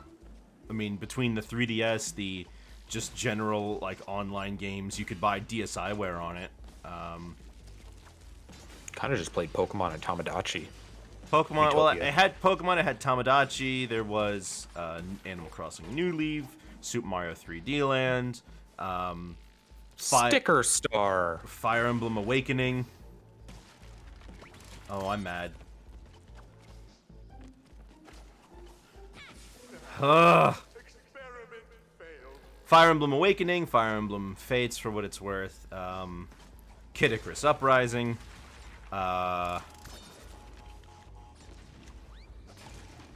It's had games I like more than normal DS. I didn't play a lot on the normal DS either. maybe you're just not I mean, you're just not a handheld guy is what it sounds like. Play a lot of Pokemon games. Yeah. Play games on Game Boy Advance. Mostly remakes, because that's what a lot of Game Boy Advance library was. Yeah, the GBA had a bit of an issue with that. It was like a more Super Nintendo games mostly, or games I that was were happy very to have them. analogous to him. Yeah, I was happy to have them on the go, though.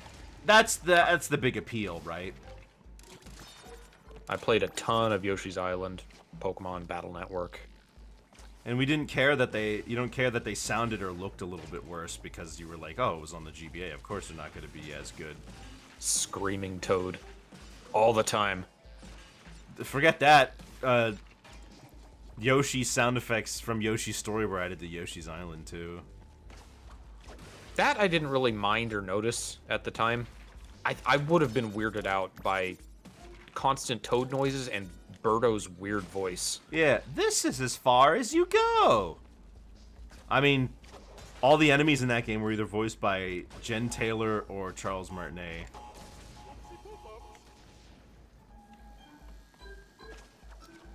More one of those things they just showed off because, well, we can do this now, right? I mean, if there's any reason to play the Super Mario Advance series, it's Super Mario Advance's 4 e-reader levels. 3DS seemed to use the touchscreen less. I was Yeah. happy about that. I mean, yeah. There were some games that really necessitated its use. Honestly, though, I imagine a lot of people just really liked having the second screen for maps. Oh yeah. It came in handy often. How do you feel about the DS Zelda titles?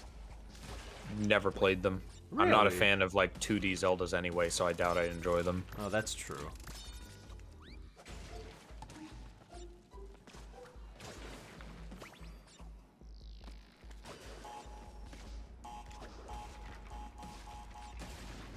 Whew. What did I play on the DS? Pokemon, obviously. Mario 64 DS. Everyone had that. Everyone did have New that. Super Mario Brothers. A couple tie-in games. There were anime games I had on the DS. Oh, Mario Kart DS. Ha ha ha! Well, there goes another one. We should really get that escape hatch sealed. I mean, I guess there was a hatch that we didn't see. yeah. I mean, it's not so much a hatch in Crash's case. He just jumped out the window and fell like 200 feet to the ground and washed up 2 islands over. And he was like, you know what I need to do? I need to go back. Well, we finished all the tapes. I don't feel like I really learned anything new about the story. Yeah. Coco apparently escaped just before the events of Crash 2, found Crash, and was like, yep, you're my brother. Sorry about your girlfriend, bro. Yeah. Even the Ocarina of Majora's remakes. I never had those on the 3DS. I heard the Majora's remake is very contentious. It is, yeah. People are generally happy with the changes and improvements in 3DS. Mm-hmm. Majora's 50-50 with like good changes versus bad changes. Yeah. I still haven't played Ocarina 3DS, but I did Majora 3DS randomized this past year because that just got one. Let me fail. I mean, fail differently. Lots of gyro in Majora. Oh, Crash. I usually hear good things about gyro controls for like aiming. Oh, it's the lab.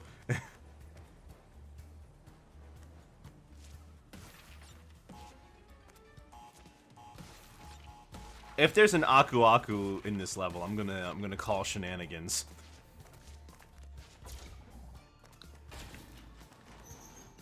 Just gonna get all boxes until it proves unviable. Yeah, pretty much. I mean, might as well do something in this level. Why are we Cortex? Well, why are you Conquer? I didn't consider that. Yeah, why are you Conquer?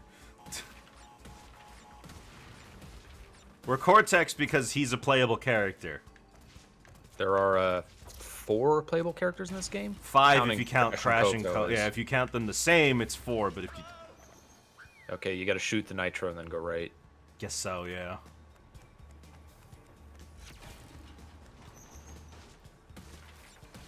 Have you not? Have you played this game, Conquer? Or seen it before? Ow. You have? Well, surely you must know that Cortex... Well, I mean, then you've played the Cortex levels, didn't you? You have to play one. You can skip all the others, but there is one you have to play. I guess this is after, like, they have any allyship, but then, like, the first Cortex level or 2 were also before they were allies. Yeah.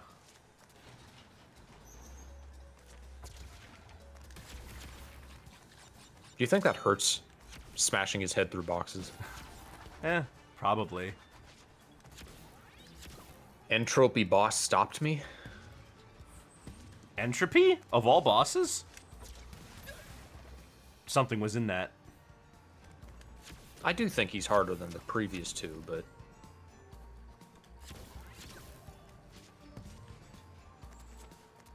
Definitely doesn't seem like as hard There as was a lot of the other TNT stuff in the this middle game. of that. Oh. They did it. They finally did it. It's like they introduce you to the idea of smashing your head through crates and then immediately punish you for it. Well, this is like slippery climb. Took me a year and a half to beat Entropy. Well, not everyone can be as gamer as the Wickersham leader.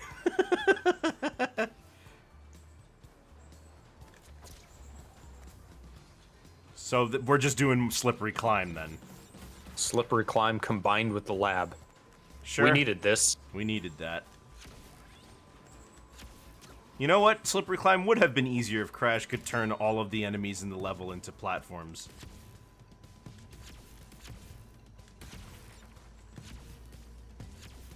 Oh, you gotta, like, dash over and then dash back?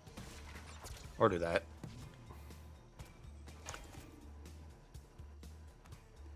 I knew it! I knew it! It's timed. I was like, it's gonna move. I have to check, because my hesitation to go in the first place was ultimately gonna be the issue.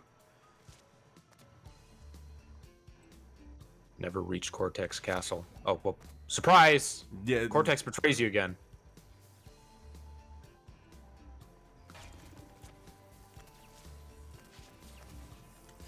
I don't feel like going back for that. There's the gem up there, though.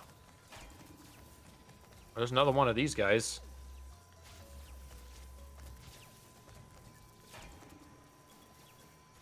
Oh, cool. I like how you're just avoiding the dash everywhere you possibly can. I can't trust it. He does the Looney Tunes wiggle. I don't know where I'm gonna land. It's true. It messes up the timing. It messes... Like, especially if the platform's moving, okay?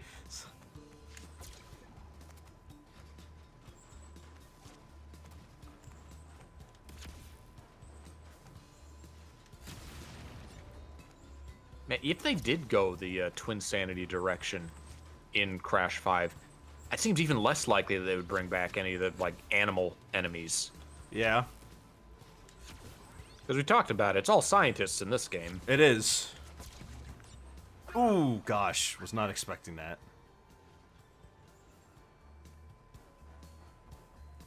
Gosh, that Dingodile fight in Twinsanity is really cool, though.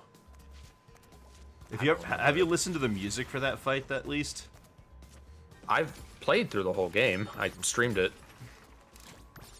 I just don't remember a lot of it. Where is the Dingodile fight? I think it's like... I think the Dingodile fight is, right after the Boiler Room level in Madame Amberly's Academy.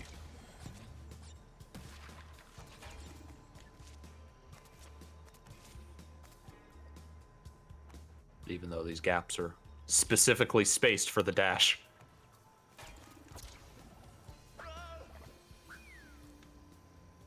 I guess they are specifically spaced. But, like, they don't look it, okay? Twinsanity, but everything is slightly different. Well, they weren't going to just copy Twinsanity wholesale. But No, it was likely to... still going to be set up like this, with, like, lots of linear levels with platforming challenges and box gems and whatnot. They were just planning to reintroduce story elements from it into the new canon. Yeah, it looks... I don't know about Victor and Moritz, though. They probably... I don't think the evil twins would have made their way back. I don't know. Seemed more just like Nina in the Academy. Yeah.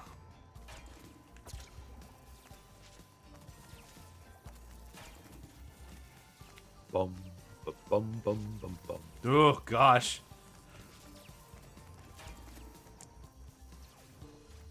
Would Nina be Reminder that you playable? I don't know.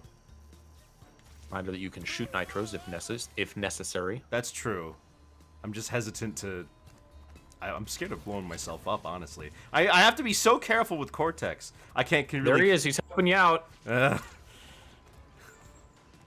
This is why they shouldn't have put Uka Uka out of commission. I don't remember particularly liking how Nina played in Twinsanity. She also didn't have any voice. Yeah. And it's also like, who cares? We've Yeah. never seen this character before. Yeah. I have no attachment to her. I mean, it's just weird that she didn't have any voice dialogue at all, though. Yeah. Because it's a game that's full of dialogue from Cortex. My daughter...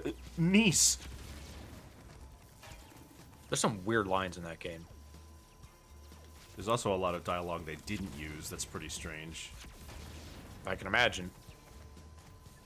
There was a level that was canceled called Gonabit Coco, which was going to be about going inside of Coco's brain. I wonder what it's like in there. There must be a way for me to reason with me.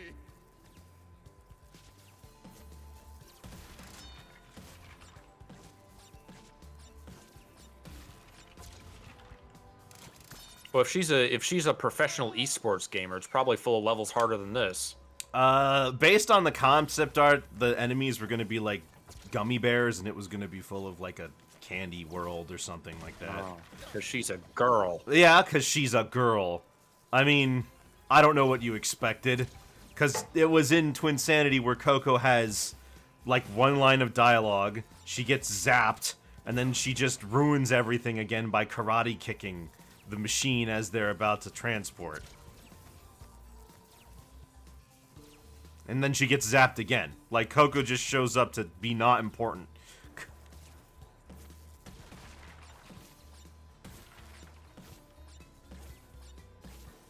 We already missed boxes. Yeah, no, I'm burning time until it comes back.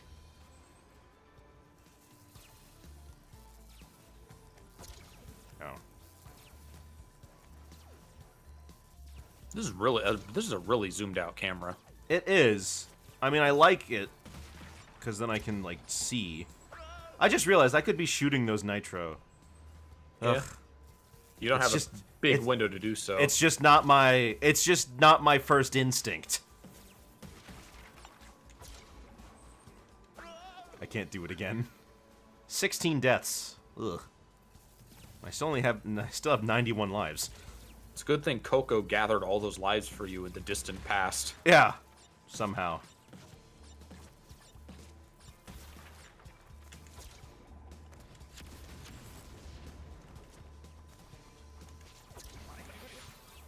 Love it.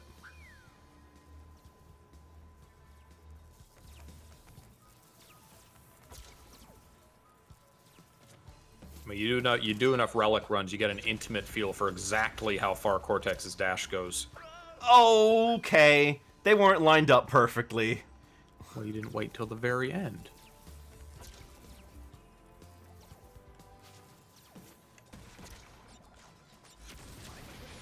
Cool, I hit myself. Cool, I hit myself. I don't really have time to time that. I was about to ask who these enemies are working for, but they're working for Cortex, so yeah. Yeah. Not for me, though. The other me. Wah, Cortex.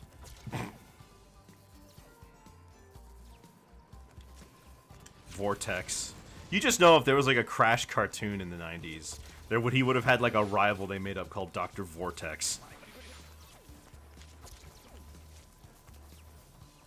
What the heck? Could be named after another part of the brain.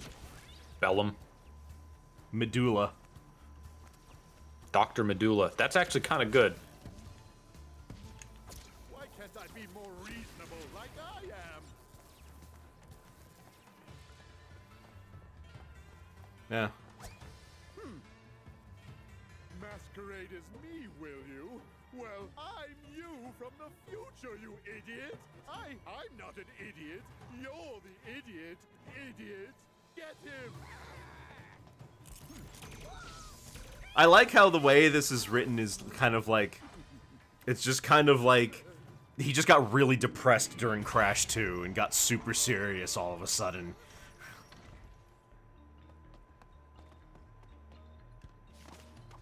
Okay. Well, this one actually prevents you from going back. I always want to check to see if they hid any boxes back there.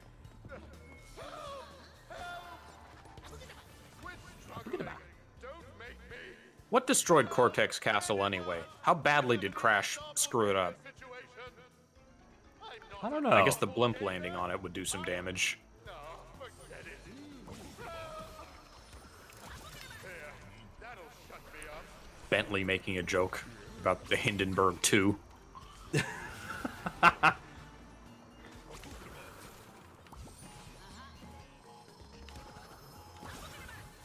Oops, forgot to activate the slow. Ultra Instinct Crash.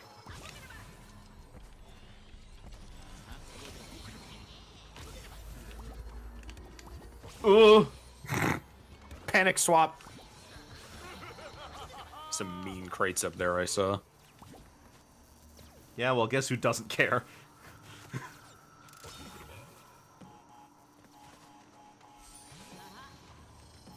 Uh-huh. I see everything.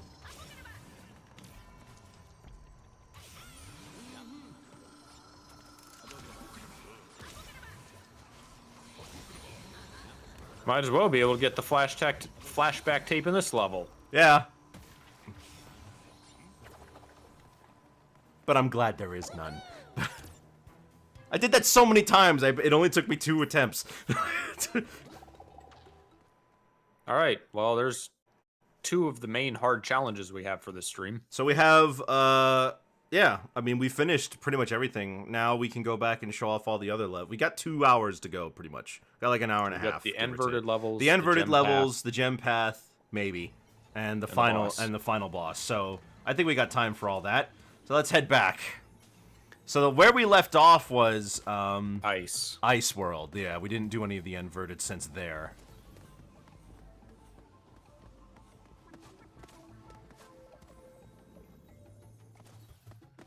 That's more worlds than I remembered. Yeah.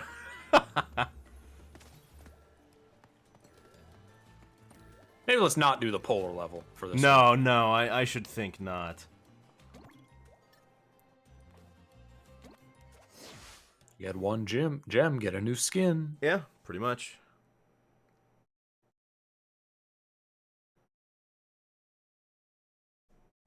I look, you know, actually, because we were just talking about Twinsanity, I took a look at the Japanese render for Twinsanity, and they're pretty funny. They're still using the, you know, Japan art, the Japanese Crash art style. So all of the designs are super round and cutesy, which I don't know how they got away with it at that point, because by then you could see that absolutely Cortex and Crash do not look like that. Yeah. Okay, so we got comic style Yeah. in this world. Not what I would have chosen, but alright. What's our Instagram filter for the day? Or Snapchat, that's the filter one.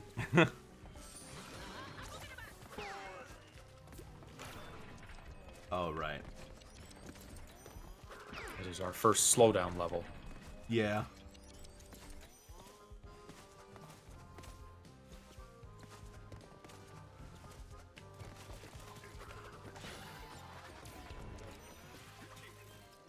I guess the effects are a nice touch. Yeah. Okay. Okay.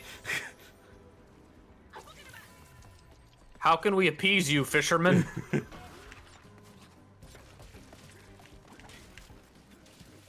That's on me. I could have waited for that.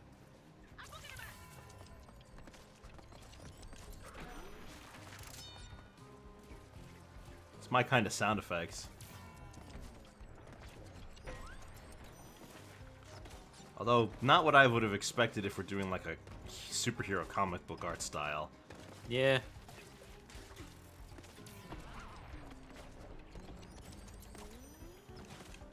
It's a lot more like either cartoony or maybe like 60s cartoon. Maybe. Get a checkpoint. Something you could hear in like the animated Batman. Yeah, yeah. Although I don't... Yeah.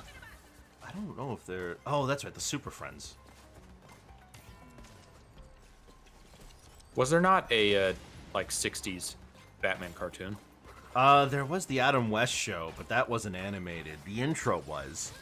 Okay. Batman did not have his own show. I think it was just the Super Friends. I'm thinking of his appearance in Scooby-Doo, so that was Adam West. That was just Scooby-Doo. I also don't think it was Adam West voicing him. What?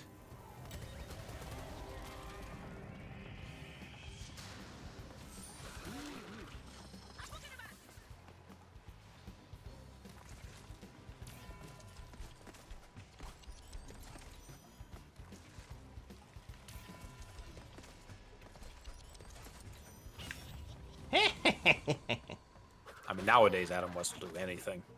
No, he won't. What? Now, you know what I mean. More recently.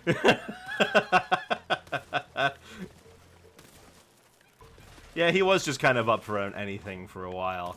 I mean, the fact that they basically just made him the mayor in Family Guy is pretty funny. Catman in Fairly Odd Parents. Oh, yeah. He did a lot of that, where he was playing, like, not Batman. He voiced, do you remember the end of Chicken Little, when they watch, like, the movie that shows them as cool action stars? No. Oh, okay, well, that happened. So, in Chicken Little, at the beginning of the movie, after he freaks out and tells everyone the sky is falling, they make a movie based on it, and they call it, like, The Insane Crazy Little Chicken or something or other. At the end of the movie, they make another movie based on him, where he's, like, a cool superhero, and it's like, the sky is falling, or something like that. And he's voiced by Adam West.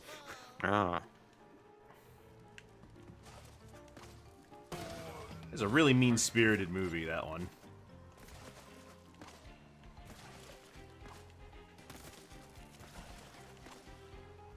I don't remember having a particular problem with it, but it's also been forever since I saw it.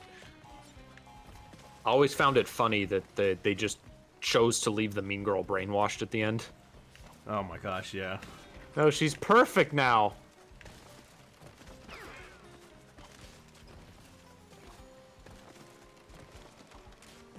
The funny thing is that in the original story, Foxy Loxy was like the villain. So they made her like a school bully, and then the rest of the story about aliens. Disney actually did another version of Chicken Little in the 40s. Oh yeah? Yeah. I assume more faithful. A little bit, yeah.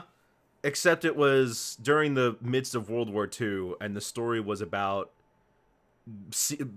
sowing the seeds of discontent in people and convincing people to follow you. So in that version, right, the fox reads a book about how to influence people. Well, in the original version, before they changed it for the final release, he was supposed to be reading Mein Kampf. That sounds extremely topical. Anyway, inverted dinosaurs. Inverted dinosaurs. It was extremely topical. It was, you know. And at the end of the movie, they lose. They get eaten by the fox. At the end of the short, they get eaten by the fox. So, Oh, it's a short. yeah.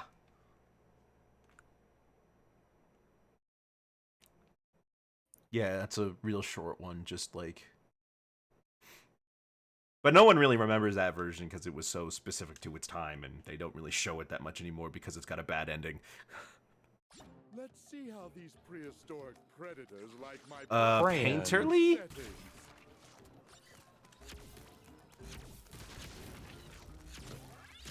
Really hard to Not see. very easy on the eyes. No, I was about to say, it's kind of hard to see. Well, who's laughing now? Me. Also, more 3D Cortex platforming. Yeah.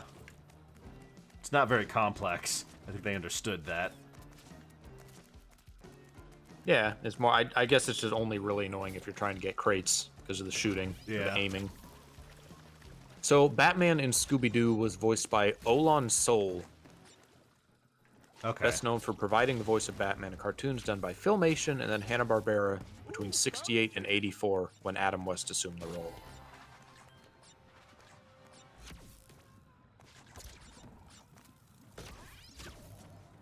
I thought I remember him sounding like Adam West, like he was an imitator at least. But Well, I mean, it's probably more so like that's just what superheroes just sounded like back then. They didn't really have iconic voices, and super deep, gravelly Batman didn't exist yet. I don't expect him to be gravelly, but like Adam West has a very specific cadence. Yeah, no, you're right.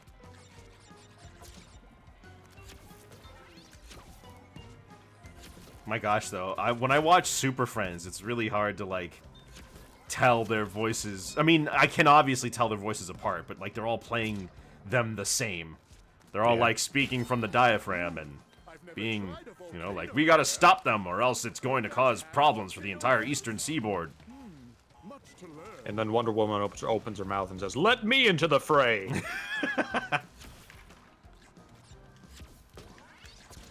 Does anyone care about that new character in Multiverses? Nubia? I know some people who are excited to see her.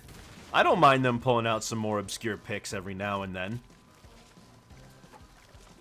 I don't mind obscure. I just don't want as many superheroes personally. I agree with you, actually. I am not the biggest fan of superheroes, but I can't deny that DC is one of their biggest things, so of course they're gonna have a million of them. Too many anime sword fighters. Too many Caped Crusaders. Yeah, but the Powerpuff Girls, woo!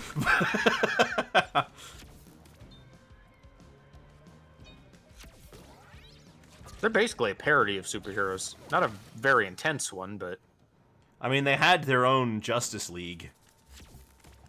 which were a full parody. Yeah. But there wasn't usually a lot of tension in Powerpuff Girls just because a lot of the times they were just obscenely overpowered. Yeah. And it wasn't really about, like, the fight. I mean, for me, one of the most entertaining episodes is the one where Mojo Jojo just can't catch a break. I feel kind of bad for saying it, but I have, like, a lot of memory of Meet the Beatles, that Goofy Beatles parody episode, Oh, yeah? the documentary. That is a fun episode, though. I wish they would have at least changed the crate's face when you're playing as a different character. Yeah. There's a lot of little stuff they could have done, but didn't in this game. It's not a deal breaker or anything. Haven't seen mushrooms that big since I left the Gigantizotron running overnight.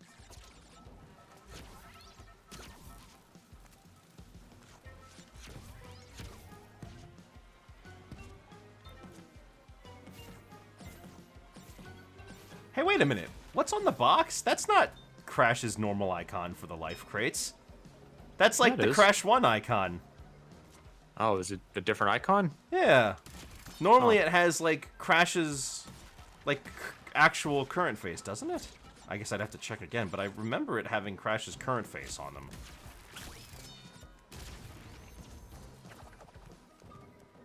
Man, these aren't What so if we bad. went to the, These aren't so bad when you're not collecting anything. So What if we went to the Asian spirit world and it had Japanese Crash face? that would be pretty funny, actually.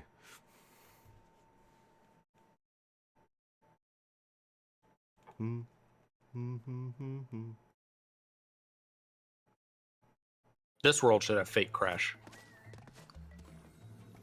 I guess. I mean, he's primitive. He's not necessarily from caveman times. Eh.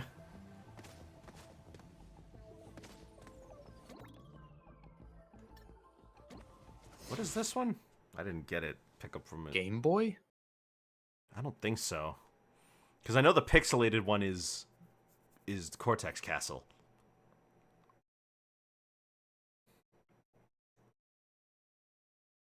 You played A Hat in Time, right? Yes, 100%.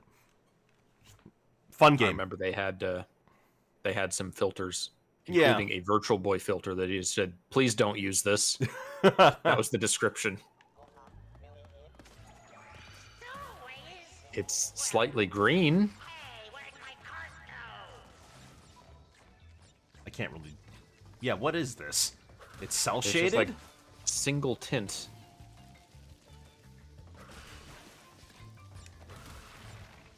I think I've asked this, but you're not really interested in that new Dragon Ball game.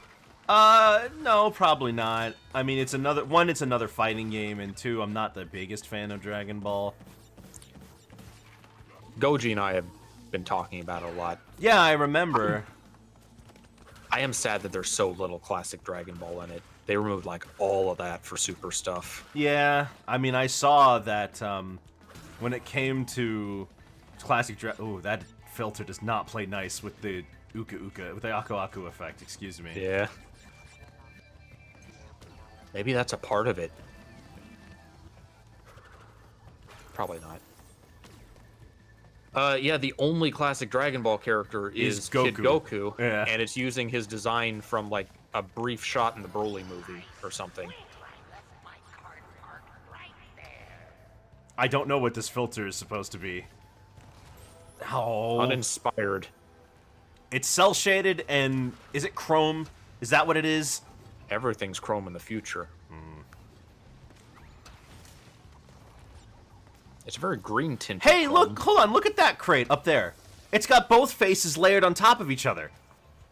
Huh. I think Does inverted like mess with the icons? I think it does. Look at that. Yeah. That's strange.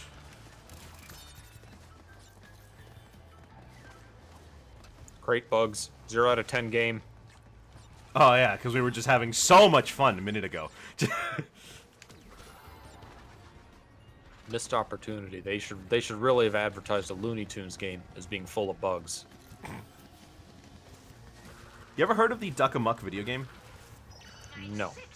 It's pretty fun in concept. I mean, it's ultimately just a mini game collection, But the way you get to the mini games is you just like tap on Daffy on the DS screen, and you just get him angry, and then he just does stuff.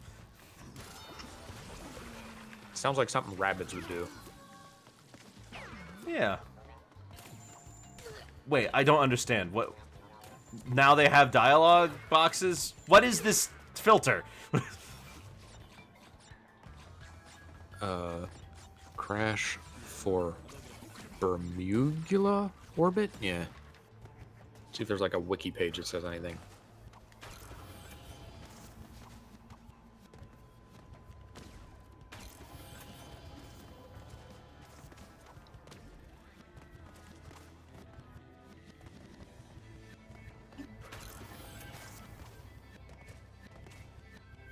This filter doesn't really do anything.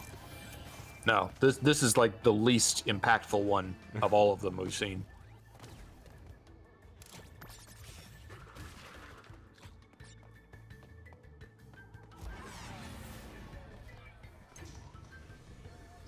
Attention crew, asteroid field ahead. Buckle your seatbelts. We're hit. Unbuckle Inverted mode on Bandipedia.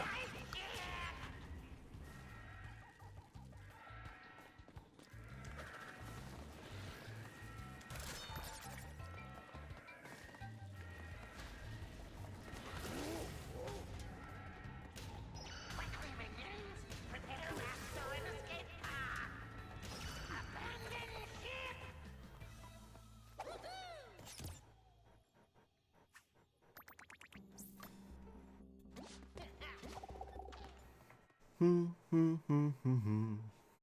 Anything coming up?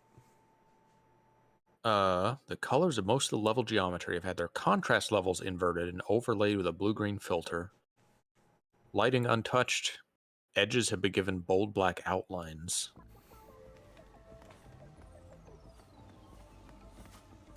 Aliens have a chance to speak and communicate with symbols. It's just like vague alien filter, I guess.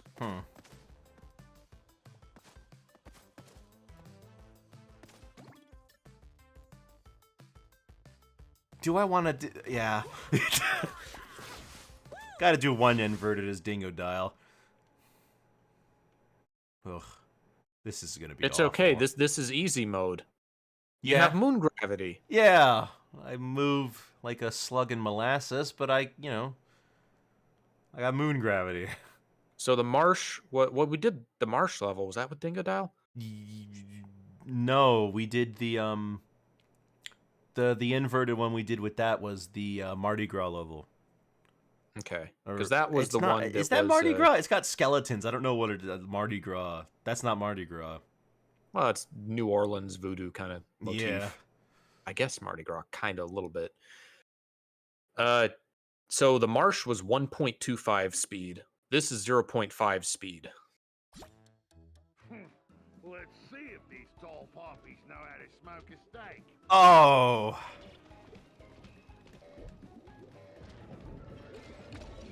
You're playing with a reef blower?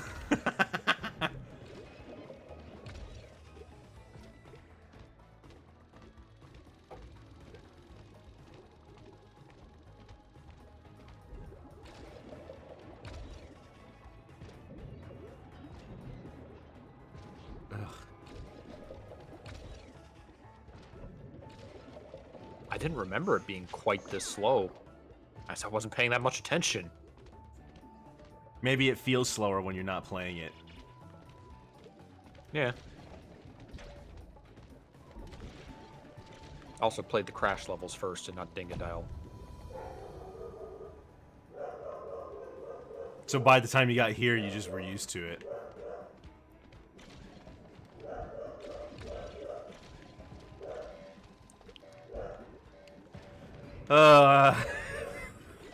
Beautiful. What if they done a classic Toon filter, where everything's black and white and has thicker black outlines? It's more like just combining the last one with the Bayou levels. I guess, with the speed up. Yeah. Although, I mean, tunes weren't usually speed. In fact, a lot of tunes were quite slow. But I don't know. It was really just for comedy's sake. You'd see them speed up like the footage of like Buster Keaton films and the like. Charlie Chaplin. Yeah. It's a shame his career kind of just died with the end of silent movies. Yeah. He Not an Didn't uncommon. really have the voice. Not an uncommon thing. I mean, at least he got to play the great dictator. Yeah. It's not to think about that. Best not to think about why I'm underwater and breathing. It's the future, global warming, yada yada. Does this mean I have franchise potential? We're submerged in Evangelion juice. He's like, do I have franchise potential? I guess, but this isn't your future. This is a different dimension. Maybe in this dimension you actually serve food and not swill. Am I a franchise? Could I open a restaurant? In an airport? They even bothered to put a filter on the dialogue. I mean, yeah, it would kind of ruin it if, kind of ruin the illusion if the dialogue didn't match.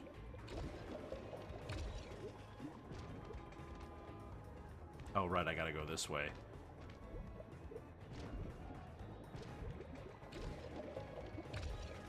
Ugh.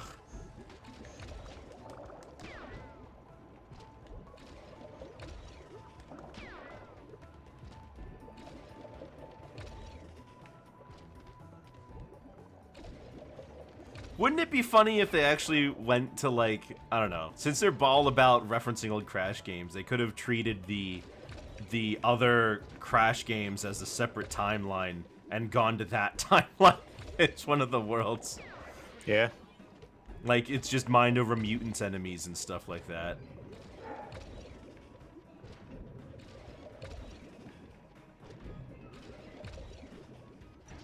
So it'd be funny for us, but I'm pretty sure they just want people to forget about those games. Yeah. No TNT. You sound surprised they would not troll you intentionally. I was trying to think of what other filters they didn't do but could have. Well, I mentioned the Toon one. They could have just done one where the colors are straight up inverted, which they didn't do on any of them so far. That sounds like it'd be hard on the eyes. Yeah. They could do manga style. That'd be tricky though to get the shading with like the little dots and everything. Yeah. I mean, in the comic world, kind of did that. They just put dots on everything though. Yeah.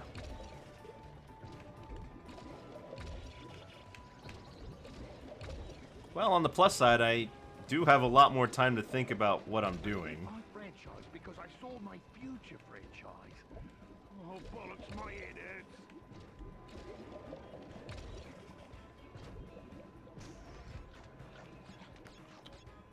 Wonder what the local delicacy Oh! is here. I hope it's spicy and fried. I wasn't. There's really no reason for there to be a transition like this. You just cut to the other one. Yeah. I could have sworn that the actual level had more of a transition than that. Maybe I don't remember. I mean, I don't remember. It's been such a long time ago.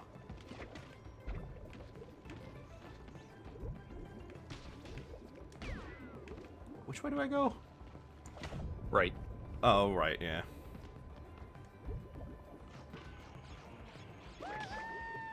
So in addition to all these gimmicks, the levels themselves are also mirrored. Yeah, no, I remember that. I just didn't remember which way I was supposed to go. I forgot until I saw the reverse Dingodile text. Oh.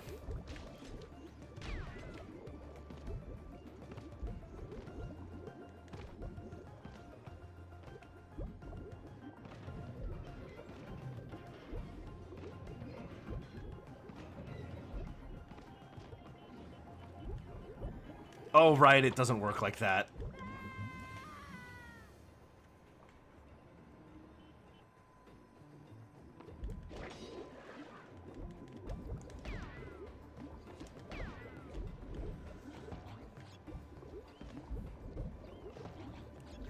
Did I ever tell you that I found some people who are actually mad about the, like, well, I should say, I found, like, one guy who made hate art of the concept art of Tawna with Pinstripe's child. The one where she had the baby pouch. and she had the pouch with the baby and the boomerang. Like, they were for some reason really upset that Tawna was with Pinstripe instead of Crash, and he made like art about it. And I'm like, oh, okay. I guess I didn't expect people like that to exist, but I guess they do. There's always someone. I guess there is always someone. I mean, from my days on DeviantArt, I should have learned that. Can't tell you how many times I've seen a picture where they take a stock PNG of a character that exists and have them, like, say something about a new show or something that, like, this sucks, you know?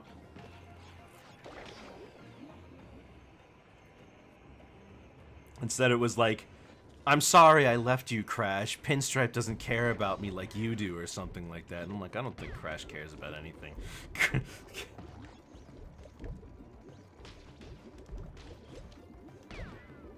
Like, was she ever really his girlfriend, even?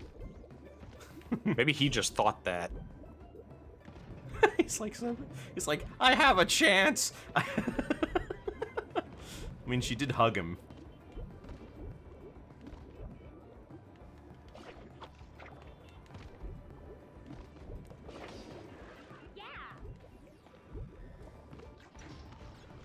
Crash 1 still has one of the strangest examples of a bad ending versus a good ending that I've ever seen, because the bad ending is arguably worse than the good ending because he doesn't actually defeat Cortex. And the bad ending is the one you have to work for. Yeah, you have to actually fight the boss. I mean, working for, like, getting the gems is definitely not a simple task. That's what when you say the bad ending, you mean the one where he just flies off and doesn't fight Cortex. No, that's the good ending. Oh. That's the good ending because you have to get all the gems to get it. The bad ending is one where you actually fight Cortex. The bad ending is canon. Okay, well in that case you don't defeat Cortex in either of them. I guess not. I mean, you do. You blow up. You ruin his castle catches fire. You beat him, right? And then you rescue Tawna. I guess in the good ending continuity, he just shrugs and goes on with his animal experiments. Right? Like, you don't actually do anything to him.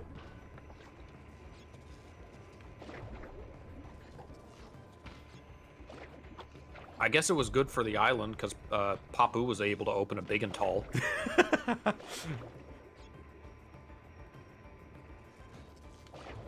I couldn't tell what Crash icon that was. It was both.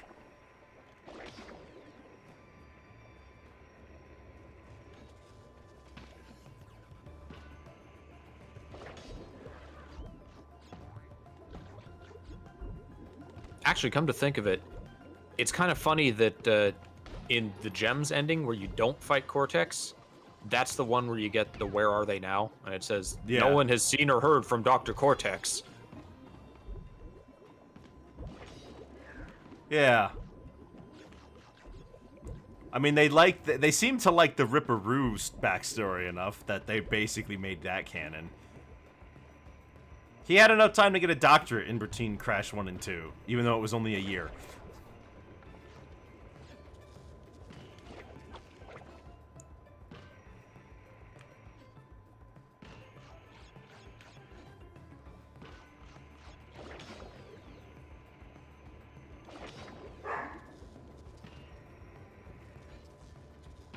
This is kind of breezy.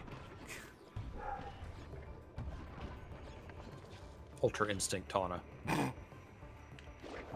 I think Ultra Instinct Dingodile is funnier.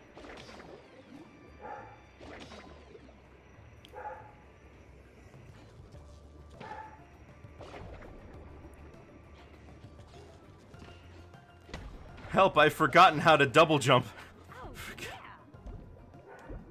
But only when I'm sliding. I have the miraculous ability to jump off of the air. I forget how to use it sometimes. Forgivable.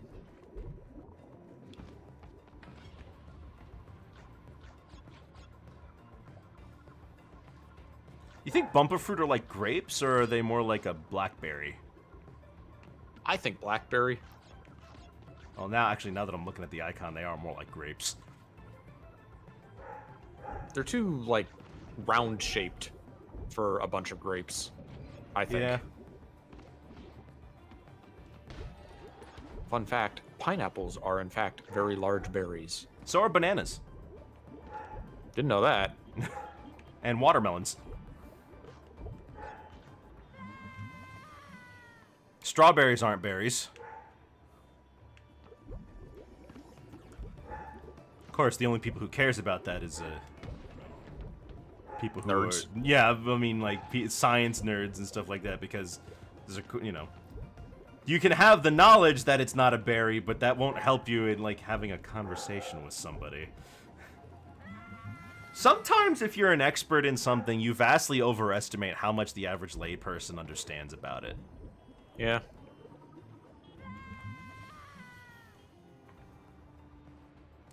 But that is better than assuming the opposite, which is that everybody else is stupid and you're the only person who knows. I guess depending on like the purpose of what you're talking about, because that happens a lot with actual like expert advice on things that matter to the public. Yeah. That happened a little bit with COVID, is people who knew what they were talking about but didn't know how to talk in a way that a lot of people would understand them. I don't know if it happened a lot, but it happened sometimes. Ugh. Hate this part. And this is at half speed. Crash looks pretty fuzzy, but Coco and Tawna almost look like their fur is like velvet, with how like not like fur it looks, you know? You think Crash looks fuzzy? He looks very fuzzy.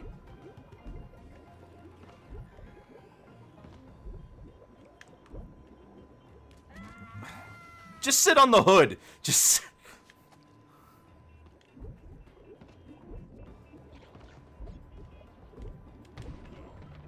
Great. Oh, great. An Aku Aku crate. That'll save me here.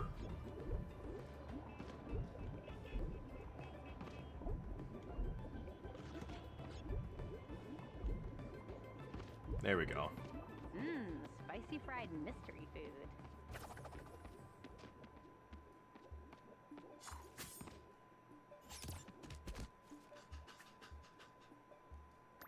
They have Deep more. breaths. They have more than one victory animation when you're only going to see it in 2 levels. I guess, yeah. They do have multiple animations per character. And Cortex only has 1 level where you actually finish it with him, because this other level over here ends with Crash chasing him up into the ship. I guess if you're 100%ing this game, you're going to play that level a few times, though. Yeah, fair enough. All right, well. And we're going to do the gem route. On which one was it? I think it's this one? Looks right. Guess we'll see. Crash for all gems route.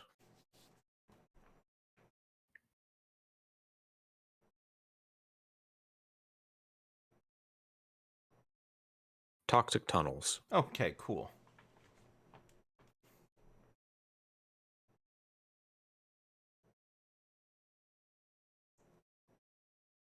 Getting the blue gem and getting all the tapes has added so much time onto this game. Yeah.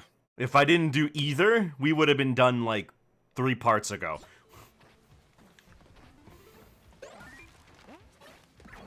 There's a score. Why did you? I have to choose a bandicoot. If I just stuck with the wombat, this all would have been different.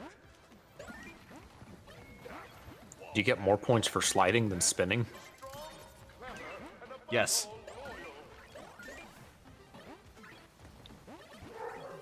I like this one because Oh, it we get a actually new changes. music, too. Yeah, it changes the music. This is like a really good conversion, honestly.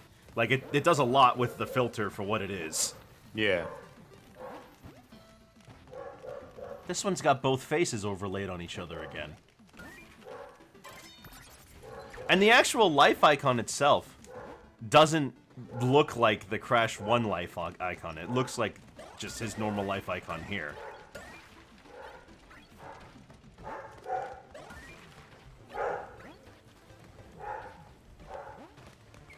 Wrath of Cortex gave Coco her own icons. That's true.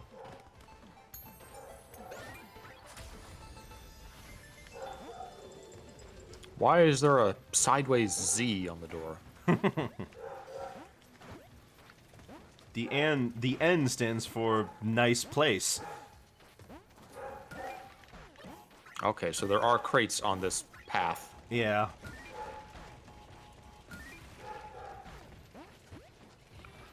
Which means either you would have to do this and then it dumps you off back there, or you'd have to do some backtracking. Yeah.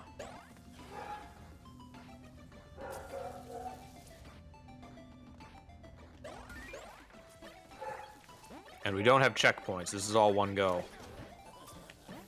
Yeah.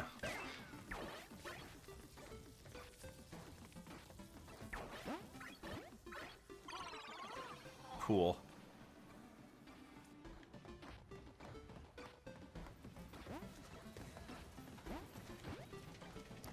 It's weird. You need the 4 gems to even open this in the first place, but then they still do the gem platforms.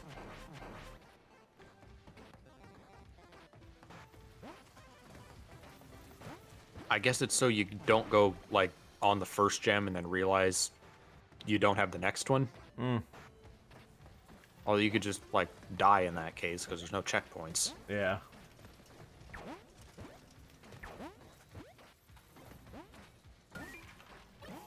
It is pretty funny doing this for a game that came out in 1996. Considering this is not what video games were even at that point. No.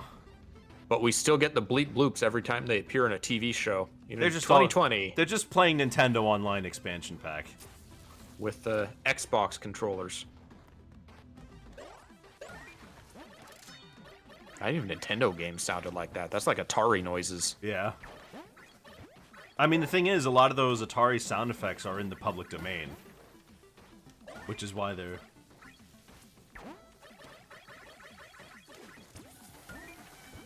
Whew.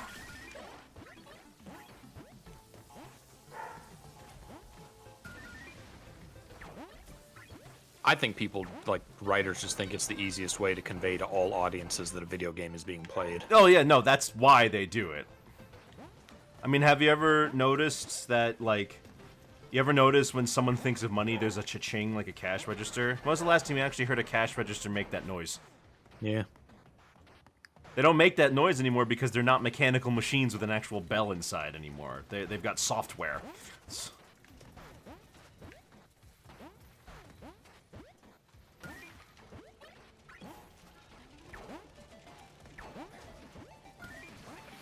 I don't think we've talked much about them, but I did play the Game Boy Advance crashes for the first time not too long ago. We did talk a little bit about them earlier on.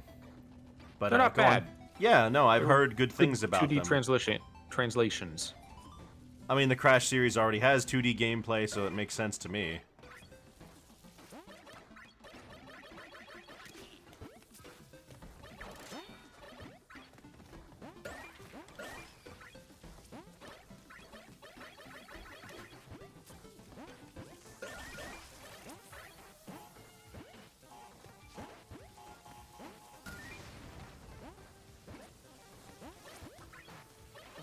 Dang it! Slid faster than anticipated. Yep.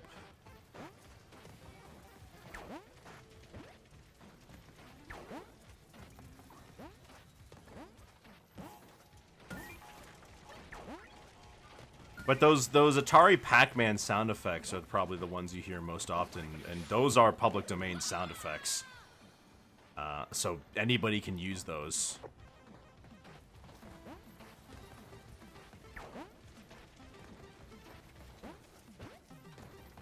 We still got like 80 years before Pac-Man himself is in public domain, though, right? Yeah.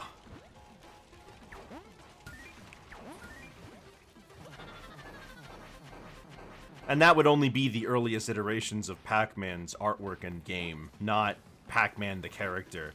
I think that's something that people also forget, that, like, just because the character's in the public domain doesn't mean you can do whatever you want with them. It's... A character, as they appeared in a particular work, is public domain, which is easy enough to understand if a character's only from one piece of work, like the Sherlock Holmes novels, right?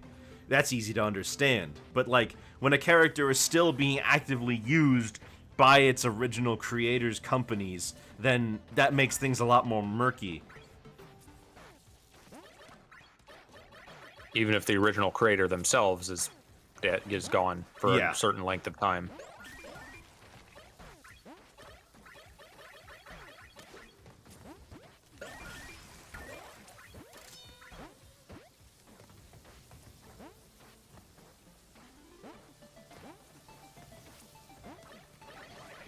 Sure. 2 out of 4. Oh.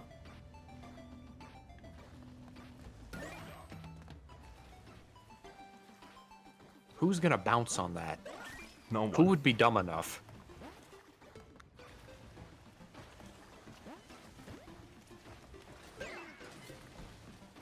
Okay, so it's not spin or slide. Those enemies are just worth 150. Okay.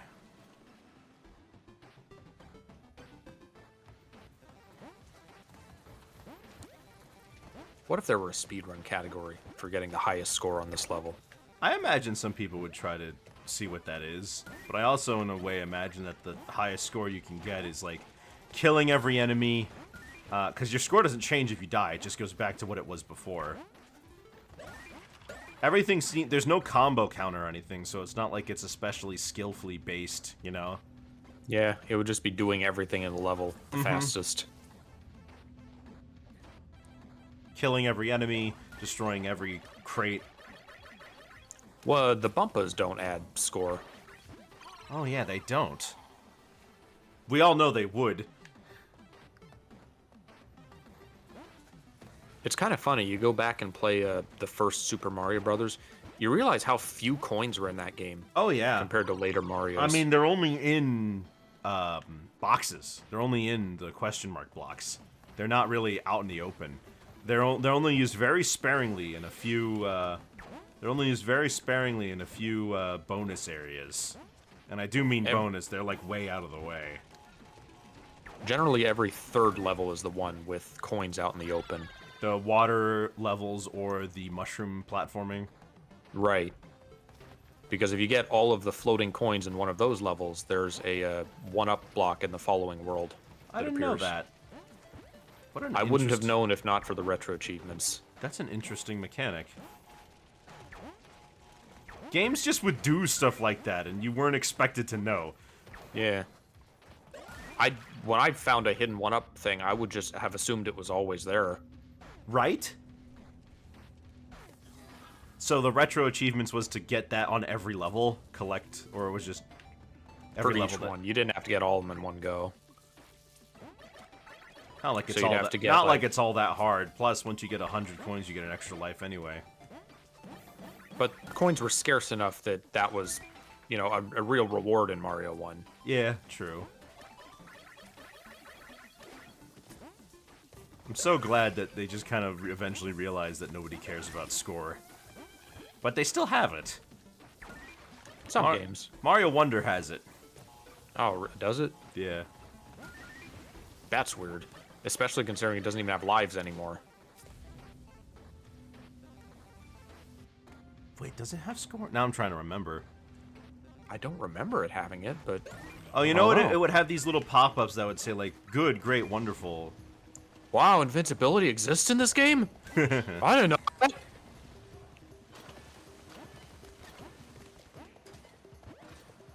Not invincible enough.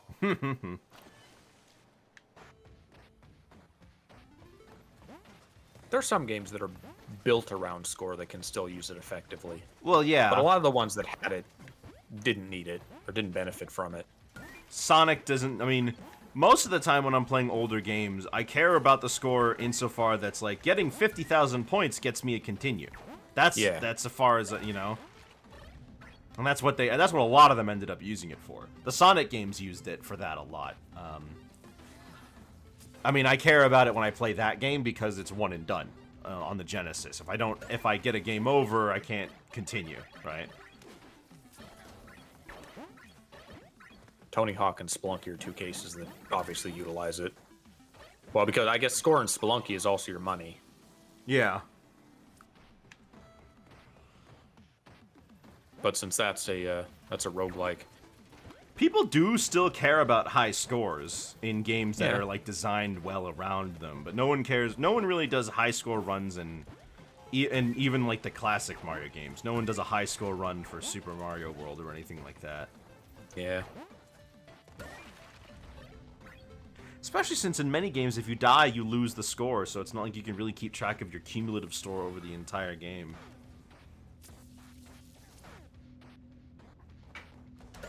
There are leaderboards for a lot of things on retro achievements, but nobody uses or cares about them.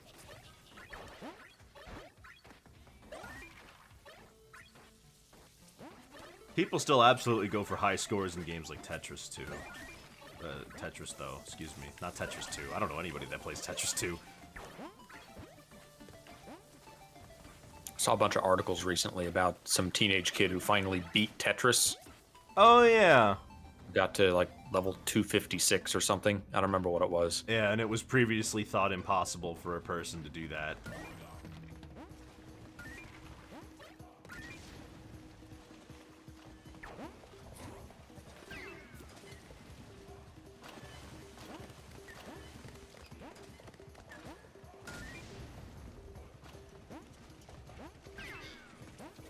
I wonder if these... Don't try it, but I wonder if they'll still kill you while you're invincible.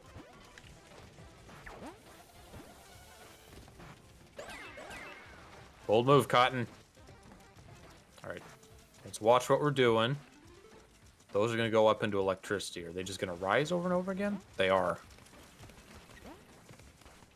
That wasn't so bad. Last section.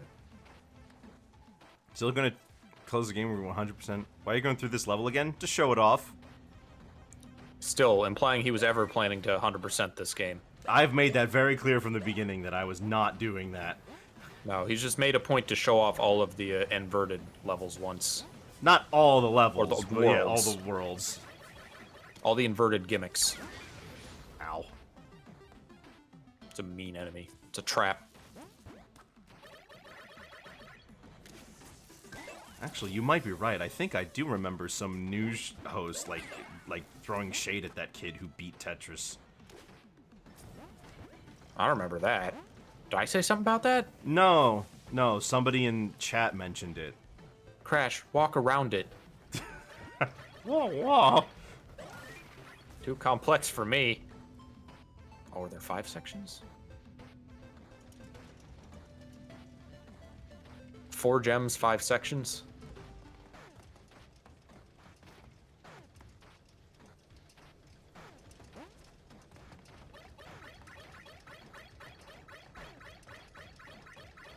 Oh. This just seems like a bonus. Yeah, a true bonus. But I'm not getting any score. And this All just right, what dumps do I us get? out. Okay, this just dumps us out back here. Is just boxes. And you we just don't- have to do that for all boxes. Yeah. Which means you have to do it on the normal and inverted. And I also have no checkpoint now. So any of those boxes I did break, I'd have to do it over. You have to do it without dying for the insane perfect. True. So all we have left, this is our final end version show off. The only thing we have left is So- the final boss. Yeah. Oh, I'm dumb. I can do this. I just need to wait for them to blow up. We need an I'm dumb / I'm stupid counter. You say that a lot in this game.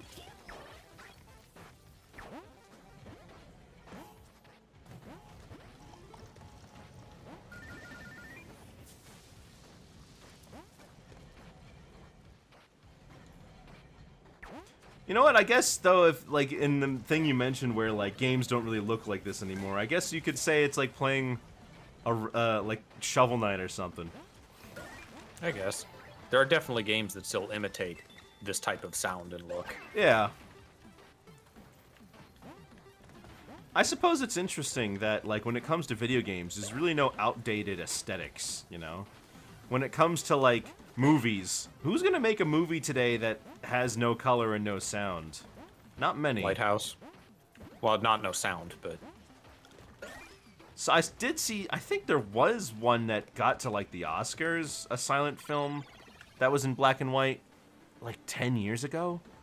But it's really not common. While games still have lots of value in their older aesthetics too. So it's kind of nice to see that no real game like art style truly is out of style. Wow. No one's making Atari homages. No, but people are making Atari games.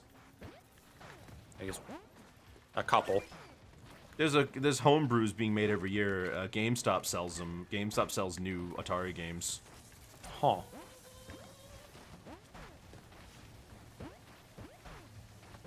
So does limited run.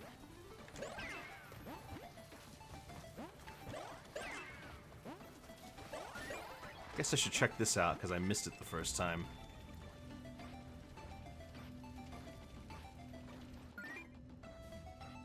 Oh gosh, what am I looking at?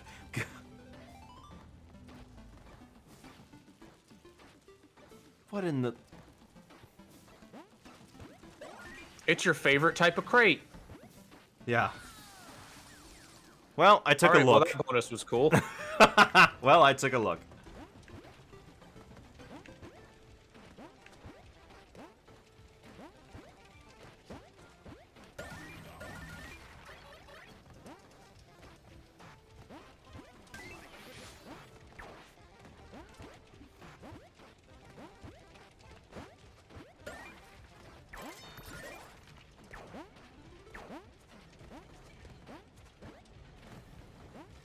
It's always cool to see composers that still use like FamiTracker and those sorts of things for tracks like this.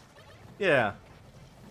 I posted a little while ago the like new versions of Zelda 2 music. Mm-hmm. That there's a composer using FamiTracker. Okay, now we for can the, finally get a good look at this, except it's in 8-bit. Well, it's not PC 8-bit. port. It's very pixelated. Wow, we're far from Cortex Castle. Yeah. Childhood pet, frog with googly eyes. Favorite food, buttered noodles. Butter on the side. Thought I could- Sharon Cortex.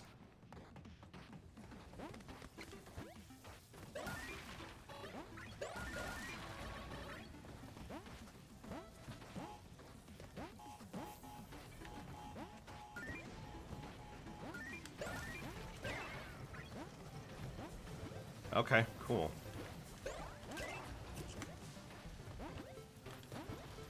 You are so lucky. That was skill, because I was doing it intentionally.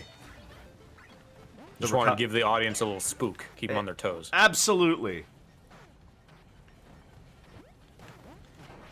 That wasn't intentional.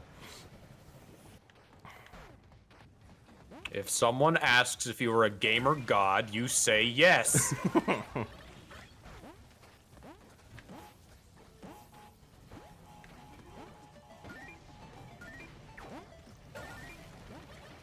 Oh, I got it. All right.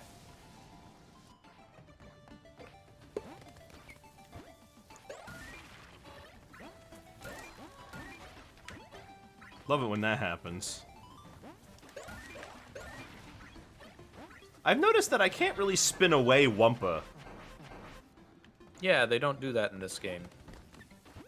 The original PS1 games were mean. You could spin away gems and crystals.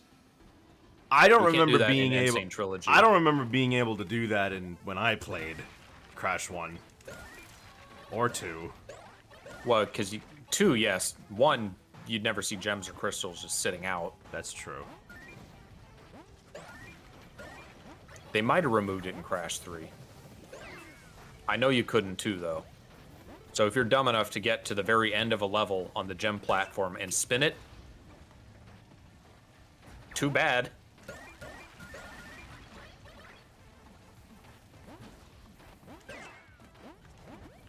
That was also intentional, right? Yeah. If I did it well, it was intentional.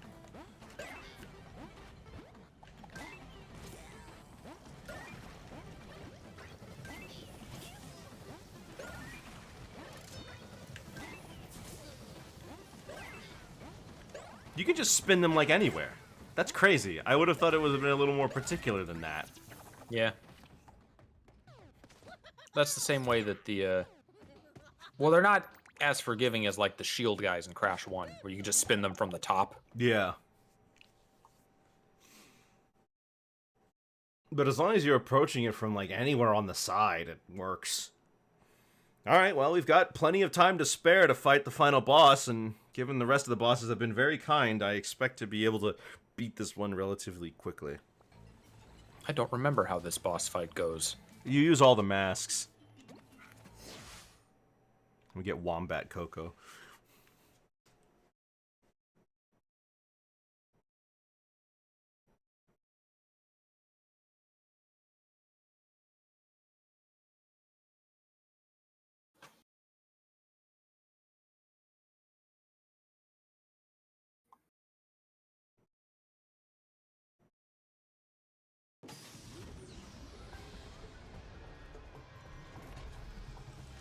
It's kind of a weird design choice to just put a giant N on his forehead.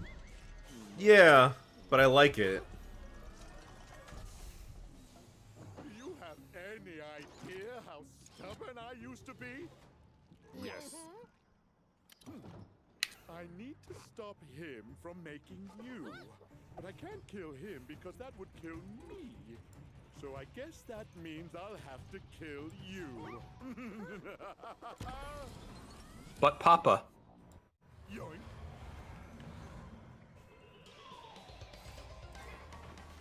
Whoops! Sorry. oh, he wins. Rest in peace, Crash Bandicoot. Did you jump on the shoot-o-matic? Cheater! Okay, we got advanced tiny fight.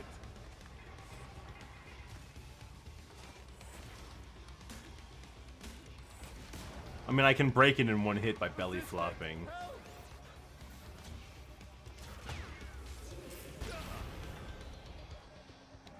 Just relax and accept non-existence. I'd love an original trilogy mod or something, or a mode or something that just fleshed out the bosses more. Yeah? Shoot-o-matic! Shoot! Blast it! Assistant, help! Alright, there's Lonnie Loli. Time out! Annihilation! Fire!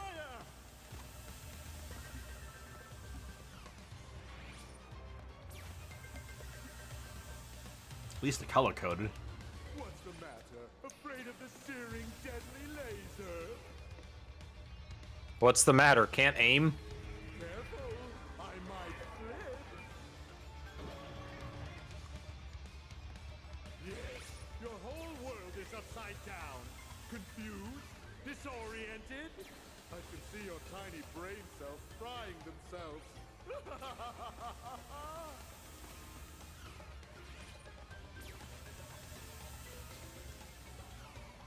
Well, that wasn't so bad. Stop that!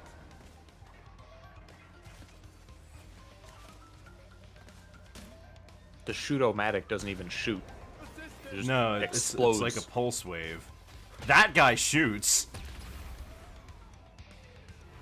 Can't keep up the pace. Think back. Do you think they have names? Because he just calls all of them assistant. Ready, set, power before cortex. It didn't even look like it really slowed you or anything. It slows the environment, not me.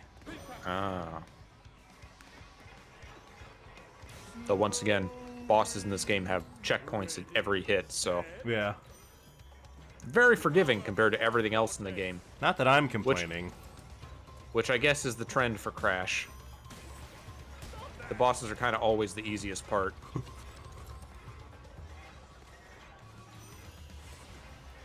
I landed next to it. Assistant, help!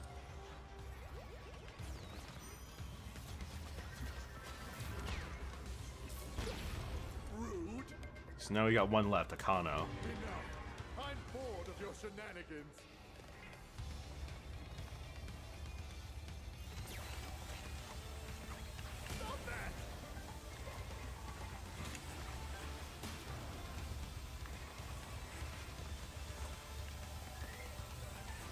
Because Have you died Cortex... Yes, I've died twice.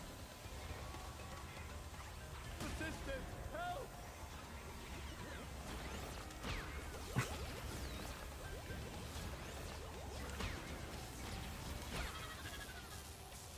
Dang. Yeah, because Cortex's machine absolutely could not spin until he met with the mask.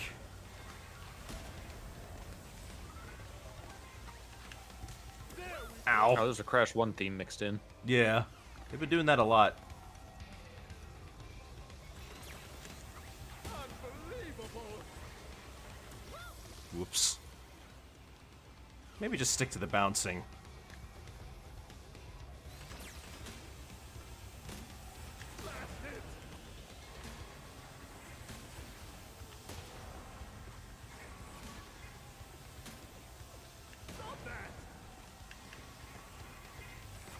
Persistent, go!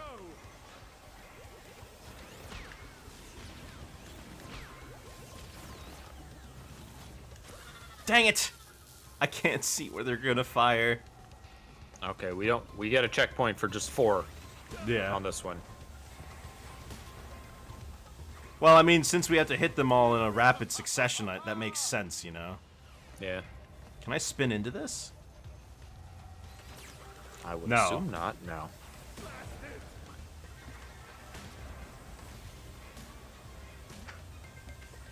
Do you get a bounce even after you belly flop it?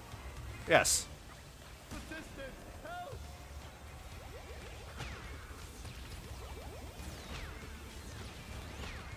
I like how the animation is vaguely the Crash 2 teleport. Oh, yeah. Not like this! That's such a simple boss, all things considered. Final boss of the game. No! No! No!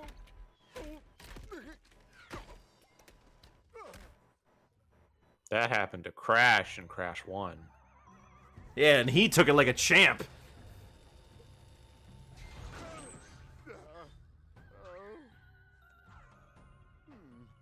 Must have taken a hit to the old temporal lobe.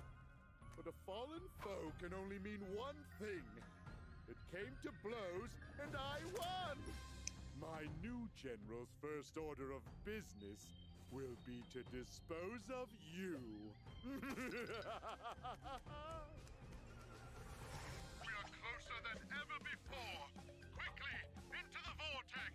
But Dr. Cortex, the vortex... Oh, it's the Insane Trilogy cutscene. And Crash made himself. Explains a lot. I did do the nasty and the pasty. What are you going to do to me? Looks like somebody needs a little time out. Somewhere he can't cause any trouble. Enjoy the end of the universe.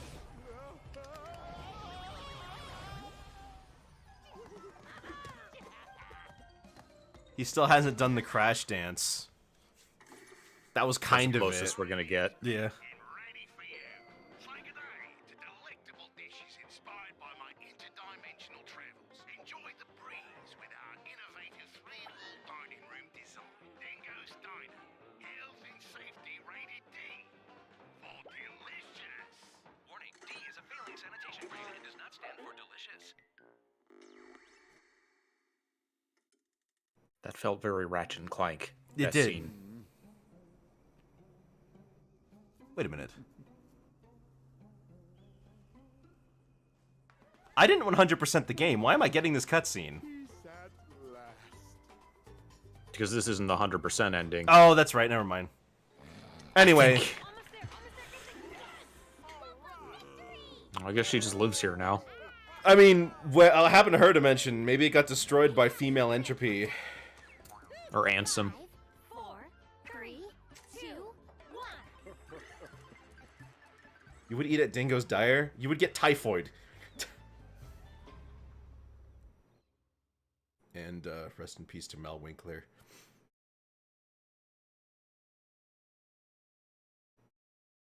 I mean, spoilers, I guess. Spoilers. Pretty sure the 100% thing is just Uka Uka Uka Uka pops out. Yeah, and Uka that's Uka it. shows up, and that's it. Any similarities to any marsupials talking mass Worst 100% Sonic! reward. Sonic since is talking to us. shaped heads, living or dead, is purely suffer from Wumpa allergy, crash rash, fear of alternate dimensions, fear of moving platforms, fear of still platforms, fear of sequels, fear of squishy noises, fear of bouncy noises, fear of super science, fear of collecting things, fear of 90s nostalgia, inability to comprehend time paradoxes, inability to forgive those who have wronged you, inability to pick a restaurant when someone asks you what you're hungry for, inability to remember where you parked, or a delicate tummy. For more information on bandicoots and their diet, habitat, mating habits, birthday wish lists, and shoe sizes, visit your local library or ask your grandma. I don't know if she has any prior experience with bandicoots, but she's very wise, and I'm sure she'd love to hear from you. The makers of this game do not in any way endorse eating at Dingodile's Diner, which has been known to cause trans-dimensional discharge, intestinal rifts, Wumpa whooping cough, parasitic slime boils, random teleportation into darker timelines, and uncontrollable mewing like a little kitty cat during important business meetings. Any unauthorized exhibition, distribution, or duplication of this game will result in very hurt feelings. And why would you want to hurt our feelings? We've always said really nice things about you. We even said your new haircut looked great, even though it was kind of a weird length for you.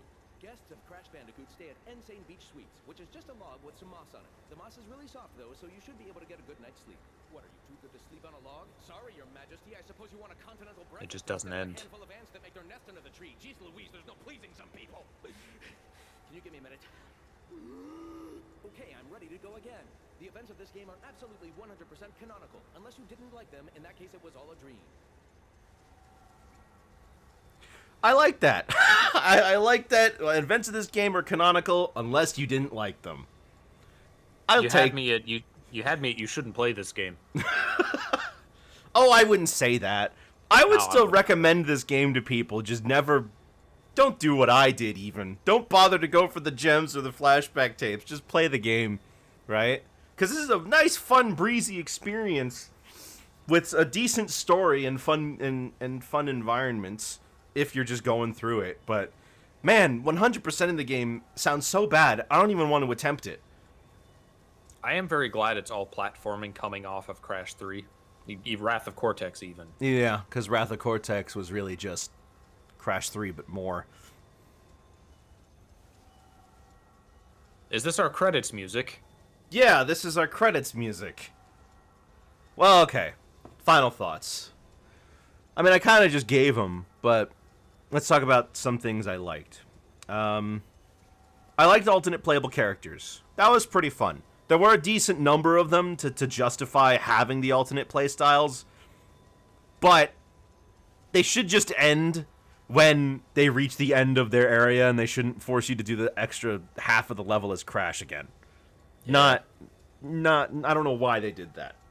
The inverted level sounds like a fun idea. Requiring them for completion, I don't know about that, especially since they have their own gems. There's definitely gem bloat, and should be able to just get what skins you want by spending gems. That's what I think. If you just collected gems as you went through the game, you could be able to just cash them in as opposed to each level requiring a certain number of them. Because then by the end of the game, you need all 12 gems to unlock some of those skins. And those skins don't look enough to justify the effort to me, you know? A lot of these, That's how, a lot of the Ratchet skins and are Clank really does not it. that great. Yeah. Yeah. I love Cortex's characterization. I think it fluctuates very well. I think it fits very well off of that, of what Crash 3 was doing. He's just tired. You know, it's just... Yeah, I get it, right? He's exhausted. And yet he's really, really motivated to kill Crash. It's... Yeah, he's conflicted. I like it, though. New Tawna's kind of a whatever character. She doesn't do much. Dingo also doesn't do much. But The extra his characters are just kind of there. Yeah. Cortex gets to have like plot importance, but yeah, Tawna and Dingodile are just kind of like whatever. I don't know. Their level I thought we were a team. Since when? That one got me. Thought we were a team. No, we weren't. You met her once and then she ran away. You weren't like a team with her before. You debuted in the game after she disappeared. Like, I don't know what this whole thing about you being a team with Tawna is about. We need backstory for that. How did Coco know Tawna? Then, Brio is fun. Engine's alright. But I like Brio's dialogue, and he gets a lot more of it than Engine does. Yeah, I think the usage of past characters was fine. I miss Tiny. He should have been in this game. I miss him. Yeah. But the boss fights were fun, even if they were a little bit simple. I'm kind of shocked at how simple they were compared to the levels being tough as balls. And yet they're a lot more than the Crash 1 through 3 bosses ever were. That's also true.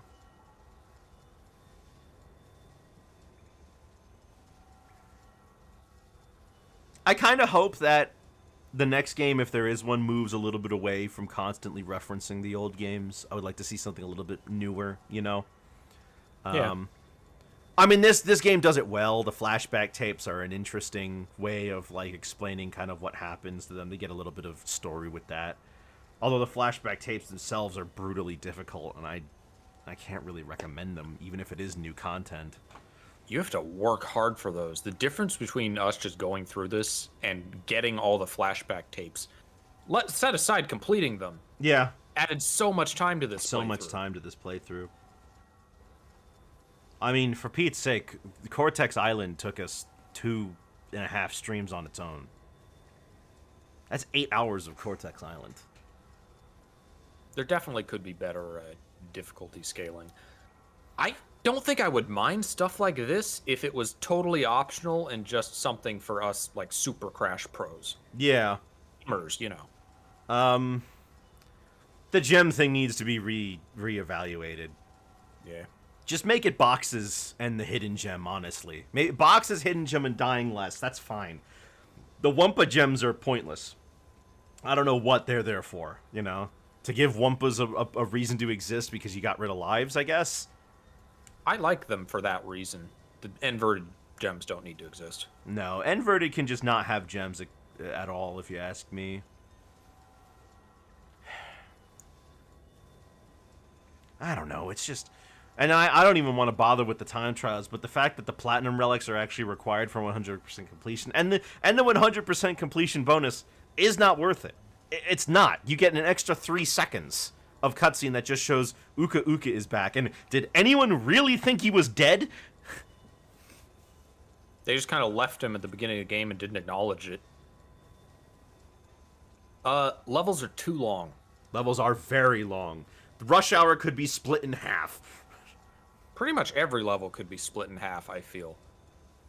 I've said it multiple times throughout this game. I am always in favor of short but difficult challenges.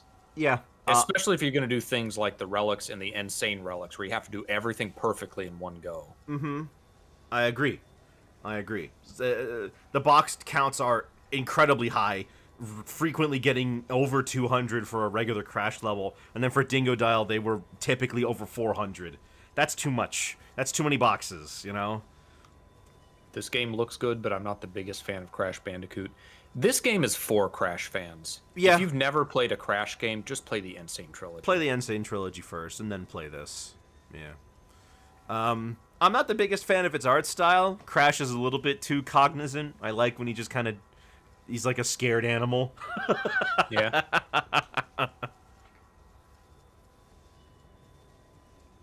Man, this is dull. This is dull. Lou Reed's Metal Machine music. We're listening to 433.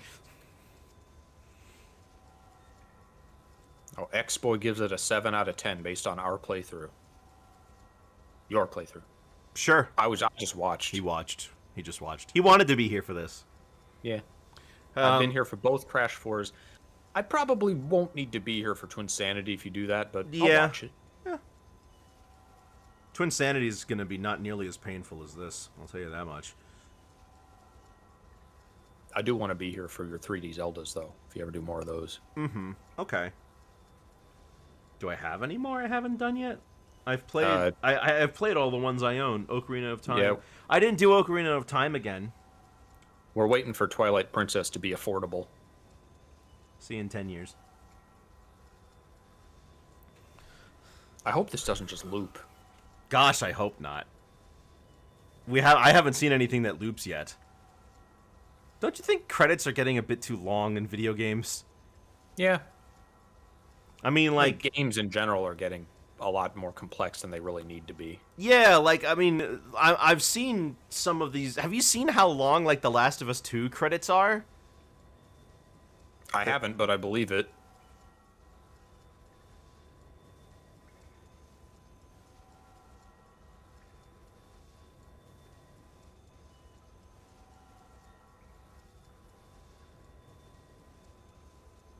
The series has such nice music, and then they just give us this. Yeah, exactly.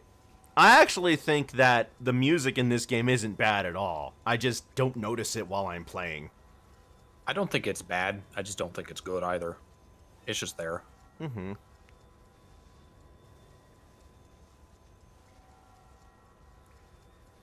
I wonder if they were to do another Spyro game, if they would be able to get Stuart Copeland back, or if they'd just be able to mimic his style well. Because the Spyro remakes did have new versions of all the songs that he was not involved in making. Mm-hmm.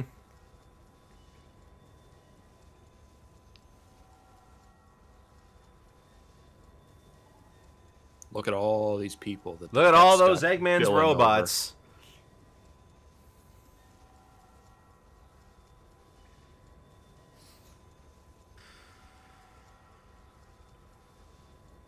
So what do you think you'll be doing Thursday? I guess we'll be doing the Rivals, and then we'll be doing Bayonetta next week. For Halloween? For Halloween! That should be... Yeah, I should have enough... That should be enough streams for me to basically stretch it all the way out. Unless, I mean, hopefully... I mean, if anything else does happen, Thursday is actually Halloween, so I'd have to think of something to do if I finish Bayonetta too quickly. I don't know how long Bayonetta is. I haven't played in a hot minute. It's not a terribly long game, but... I just hope Play that... only Halloween Town in Kingdom Hearts. No other levels. Kind of think of it, I have no idea what, I have no idea if I'm gonna get dinged for Fly Me to the Moon. Oh, yeah. I don't know. That's something you could look up, and someone would probably tell you. Yeah, and then Bayonetta 2 has Moon River. See, the problem is that they need to keep finding jazz songs about moons for each of the Bayonetta games. If they can't find one, they won't make one. Very important. It's very important. Hit or miss for the music. I guess. I don't really... There's a couple tracks that Nick likes in this game. There's none that stand out to me. Maybe do an art stream? Oh, but I don't know. I'm worried about my art streams. I get so stressed during those. I need to find something else I can do to make those more interesting. I still do art off stream, but it's a very different vibe, of course. I'm haven't thinking. seen you post any portraits in a while. No, I did art for an art contest in this VR chat server I like to hang out in, and I'm currently making a gift for a friend. But I'm thinking I'm just gonna do Looney Tunes portraits. That's what I wanted to do anyway. So I'm just gonna start doing portraits of Looney Tunes characters. Yeah. Yeah, because that's really what I like doing. So I'm just gonna keep sticking to that. Because like, I suck at doing anime portraits, anime characters. I'm not gonna lie. I need to do them more so I can expand my horizons. The Arale picture's half done forever. I don't know. I'll probably go back and get to that one eventually. I need to finish it. But, yeah. I liked seeing you take on the older styles when anime looked distinct. Mm-hmm. I know. And it's not that... and I understand that some people like seeing it, but I guess part of it is that getting ready to do performing art is different than just making it, right? You gotta you gotta talk while you do it, and that's not healthy for all the time. So after a while, it just kept beating down on me. So I can't really do it like that anymore. I need to think of something else. Doing drawing for a game, like if I did Passpart Out, that would be one thing. Doing drawing for Drawful or something, again. Very different, and I get to do doodles, but I don't know. Maybe it's the fact that I decided that I have to stream everything from beginning to end when I don't have to do that. I could just do pieces of it because I see other art streamers. They don't complete the picture the whole time, right? They'll just be talking while they're drawing, and then whenever it's done is whenever they're done. You could start it on stream and then, if you want to finish it off stream even. Yeah. I do want to do more of the portraits, though. I liked doing them, and they really did help me get my art style developed, because, like, I look at the portraits I started doing back in 2022, and I look how they look now, and it's very different. I feel like I've been doing a lot better in that aspect. So that's something that is good for me to try, that I tried something new and I kept working at it. If no other options, you could always do a Halloween Jackbox. Halloween Spooky Jackbox Jackbox. wouldn't be too bad. You know, when I was a kid, I always thought we should have off for Halloween. Oh yeah, I mean, in America, it's definitely more celebrated than not. Yeah. I mean, it depends And, on... like, if you live in a suburban or urban area, there's entire streets shut down. You can't travel on Halloween. At least in schools. I mean, I don't care. I mean, people working on Halloween is one thing, because that's a little different. But I mean, like, at least schools, let the kids have fun, right? Yeah. I mean, at my age, they don't give me candy anymore. They just tell me to get off their property. There was this one house by me that made freshly baked donuts and gave them out. Those were nice. Huh. Yeah. You thought a Raleigh piece is one of the best you've made on stream? Well, it's not finished. Oh, gosh, anime is so hard for me to conceptualize. It's just so different styles from people in Japan, because you learn art differently, so you have to compartmentalize it differently. Even professionals who draw artwork of characters like that, they just look different because you just learn it so differently. You know, Yeah. the medium you create pieces in changes a lot about how it looks at the end too. So if you're not doing inked artwork, then you're still just not going to really get the same look no matter what. At some level, I have to accept that and work within my means. But I also like having the challenge of trying to make it fit in a style that it wasn't built for. And you can always translate a character to a different style, but that's a whole nother set of things you have to worry about. Exactly. Like, I've designed a couple of characters before, like, if they were made in, like, the 40s or the 30s. I did a bunch of Sonic doodles of him if you looked like in the 40s, and I liked doing that. But he's a character design that's fit to that, because he takes cues from those design elements in the first place. Just trace over Betty Boop and make it Lum. Done. Actually, drawing Lum in a style of a 1940s anime would be pretty interesting. A lot of anime in the 40s is very realistically depicted, and if it's not, it's basically a copy of, like, American stuff, but it's still a little different. It's kind of hard to explain. Heavily American inspired at that time. I mean, they were under American occupation. It was going to be. You've never attempted a 60s anime like Astro Boy or Cyborg 009? No, I did the Wonderful 3. It's another Tezuka show. Okay. Yeah. I was curious if you'd ever done Tezuka. I did, I've drawn Tezuka's style before. I did a bit where I drew the TADC characters in different art styles, and I drew Ragatha in the Tezuka style. But that was just my own doodles. I didn't do that on stream. This is still going. They had credits. You know what? They didn't want to pay someone to make a song this long for the credits. They could have just left it as is. Emerging franchises, Baby Bandicoots, the Help What Network. does that even mean? What's the Help Network? Let's look that up. The Help Network. They're a contracting agency. Okay. So that's where they got people to work on this game, who no doubt were let off immediately after they finished working on it. Do you think Latin Auteur is in the credits for any video game? I don't know. Oh, we got to the end. Wow, the end exists. It's just like this game. Toys We for made Bob. it. We did. We made it. Who's Bob? Oh. That's nice. All those people? Yeah, including Dingo Dial. Crash and Coco died? I don't think they died. I think that's just a picture of the staff who actually programmed it. But then who are all those other people? Equal importance. We've got the triple spin. Yo! We got 15 minutes. Let's show that off. You want to attempt one relic? Yeah, let's do a relic. Do the first level. I or will do the whatever first you level. want. Isn't there like a way to You get can to loop around from where you just were. The map is now a circle. Oh, that's right. Might be able to do this as well. Let's do a relic. We got time. Now, is this going to be one of those cases where they made the first level extra difficult because they didn't want it to be too easy? Probably. I'm expecting a sapphire. Or nothing. You lose. Good day, sir. It plays the opening of the game every time you come here. So you can tell when you're doing it right when you turn blue. Yeah. And it's a little annoyingly precise. But this is basically what you're doing the entire time you're doing relics in this game.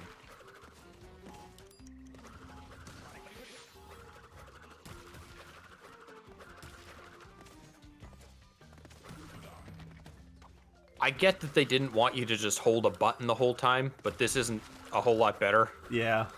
It's more skill-based, but it's definitely more annoying. The L canceling really is a perfect comparison.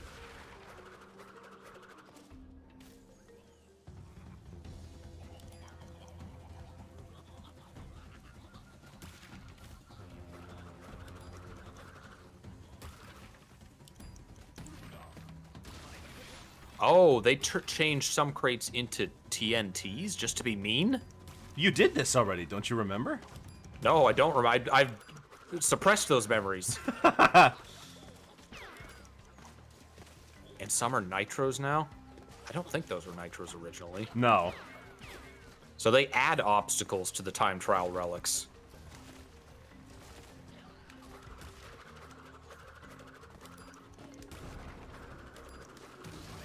Put TNT crates next to spinnable crates. Come Yep. on.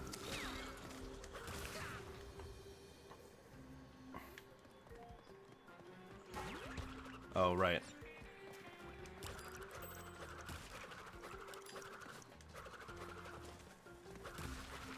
There's a ghost to beat. Yeah, even if you don't finish it, I guess it keeps track of your, Well, there was a ghost. ghost the first time. Oh, was there? Yeah. I guess that must be the Sapphire ghost. Yeah, maybe.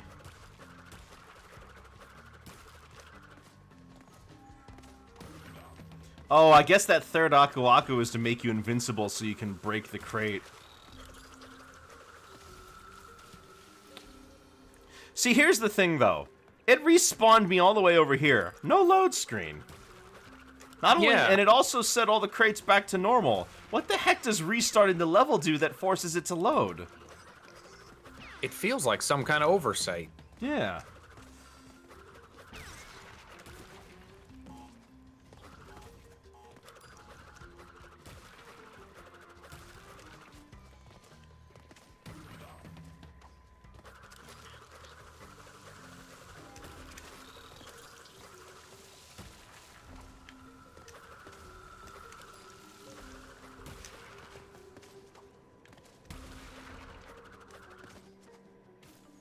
We got one or two insane relics, didn't we?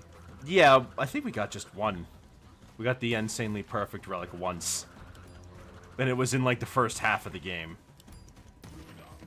Yep, you're supposed to be invincible for this one. You could jump over the TNT, but then you don't get all the other crates. Yeah.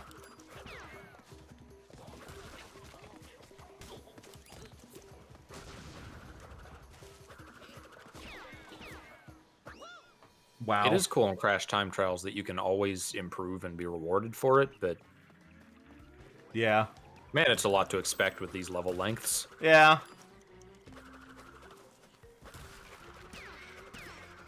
I like stuff like that where you, if you manage to keep all three masks, then you get just a bunch of extra crates. Yeah.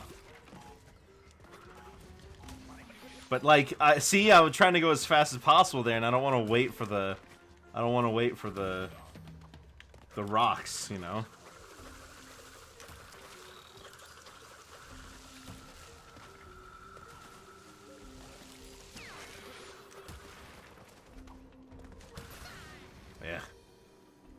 Well, if I can't finish it, then it's whatever. I mean, I should obviously be able to finish it, but I'm trying to go fast, of course. You can not worry about the spinning so much and still get Sapphire for sure. Yeah, true. But I'm not a... But I...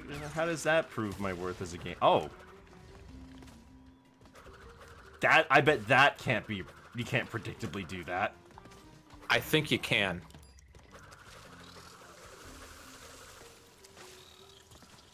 If you hit an enemy just the same way every time, you can kind of aim them in that way. I see. I don't remember if any Platinum Relics really demanded that or not.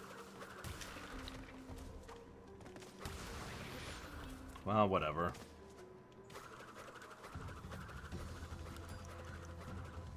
Who are these guys? Just islanders.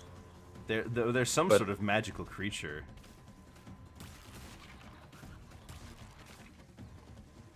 It's just the new, less racially insensitive island life. Yeah.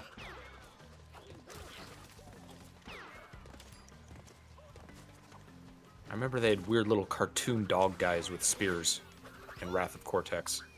That's right. But those weren't on Insanity Island. They were on, like, the jungle levels. Yeah. Vesuvius or whatever. Yeah.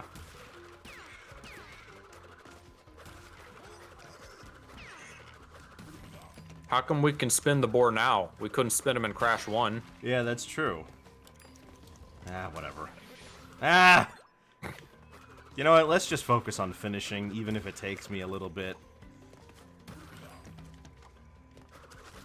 You can restart and not have to worry about the loading times as long as you're doing time trial. What the heck does restarting do then that makes it load?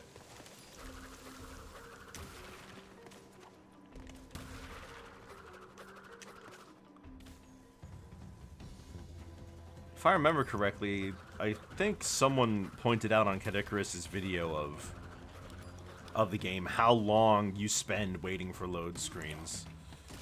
I guess you don't necessarily have to have invincibility. You could also just burn a mask on that TNT. Yeah.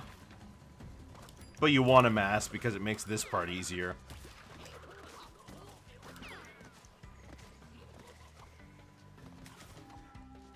Oops.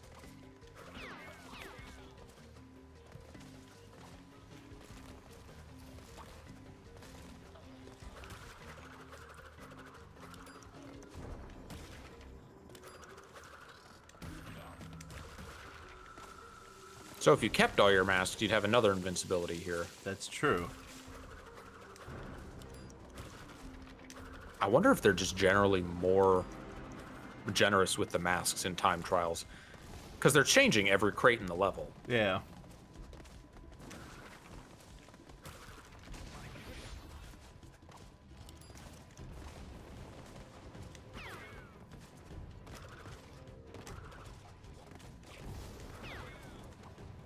Alright, you got this now. Just focus on not dying.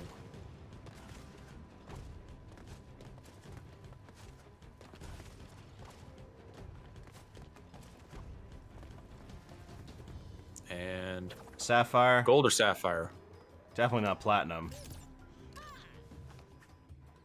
Sapphire. Sapphire. Oh, I would have 2 had seconds. I would have had gold if I didn't mess that up. Well, That's Crash 4. that's Crash 4. Overall, if I had to give it a score, if you're playing it normally, this is probably a 10 out of 10 game, honestly. Right? Maybe 9 out of 10 if you're a little bit more Completionist, discerning. however. Completionist, this plummets straight down to a 3. Don't do this, completionist. Unless you're crazy, like me. Earn all platinum flashback relics. All right, the general. Beat the game. Oh, yeah. You get General Crash and Coco. Injured Crash and Coco.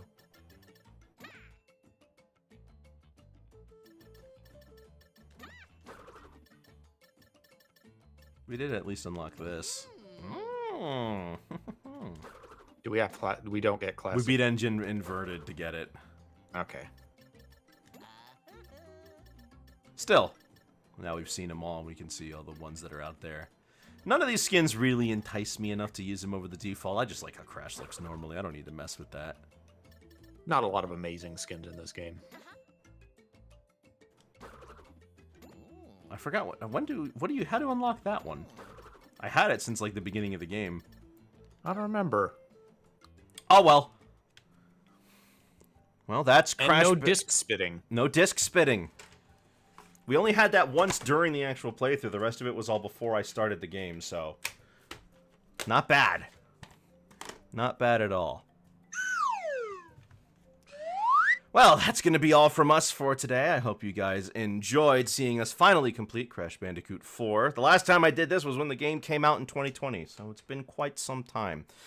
Tomorrow's my day off, but on Thursday we'll be trying out the new Rivals of Aether 2. Rivals of Aether 2 beta. I don't know if Zelrog, you're going to be there for that or what, but we'll see how it plays. Yeah. I'll see you guys later. Have yourselves a very good afternoon and a good night, and that's all, folks.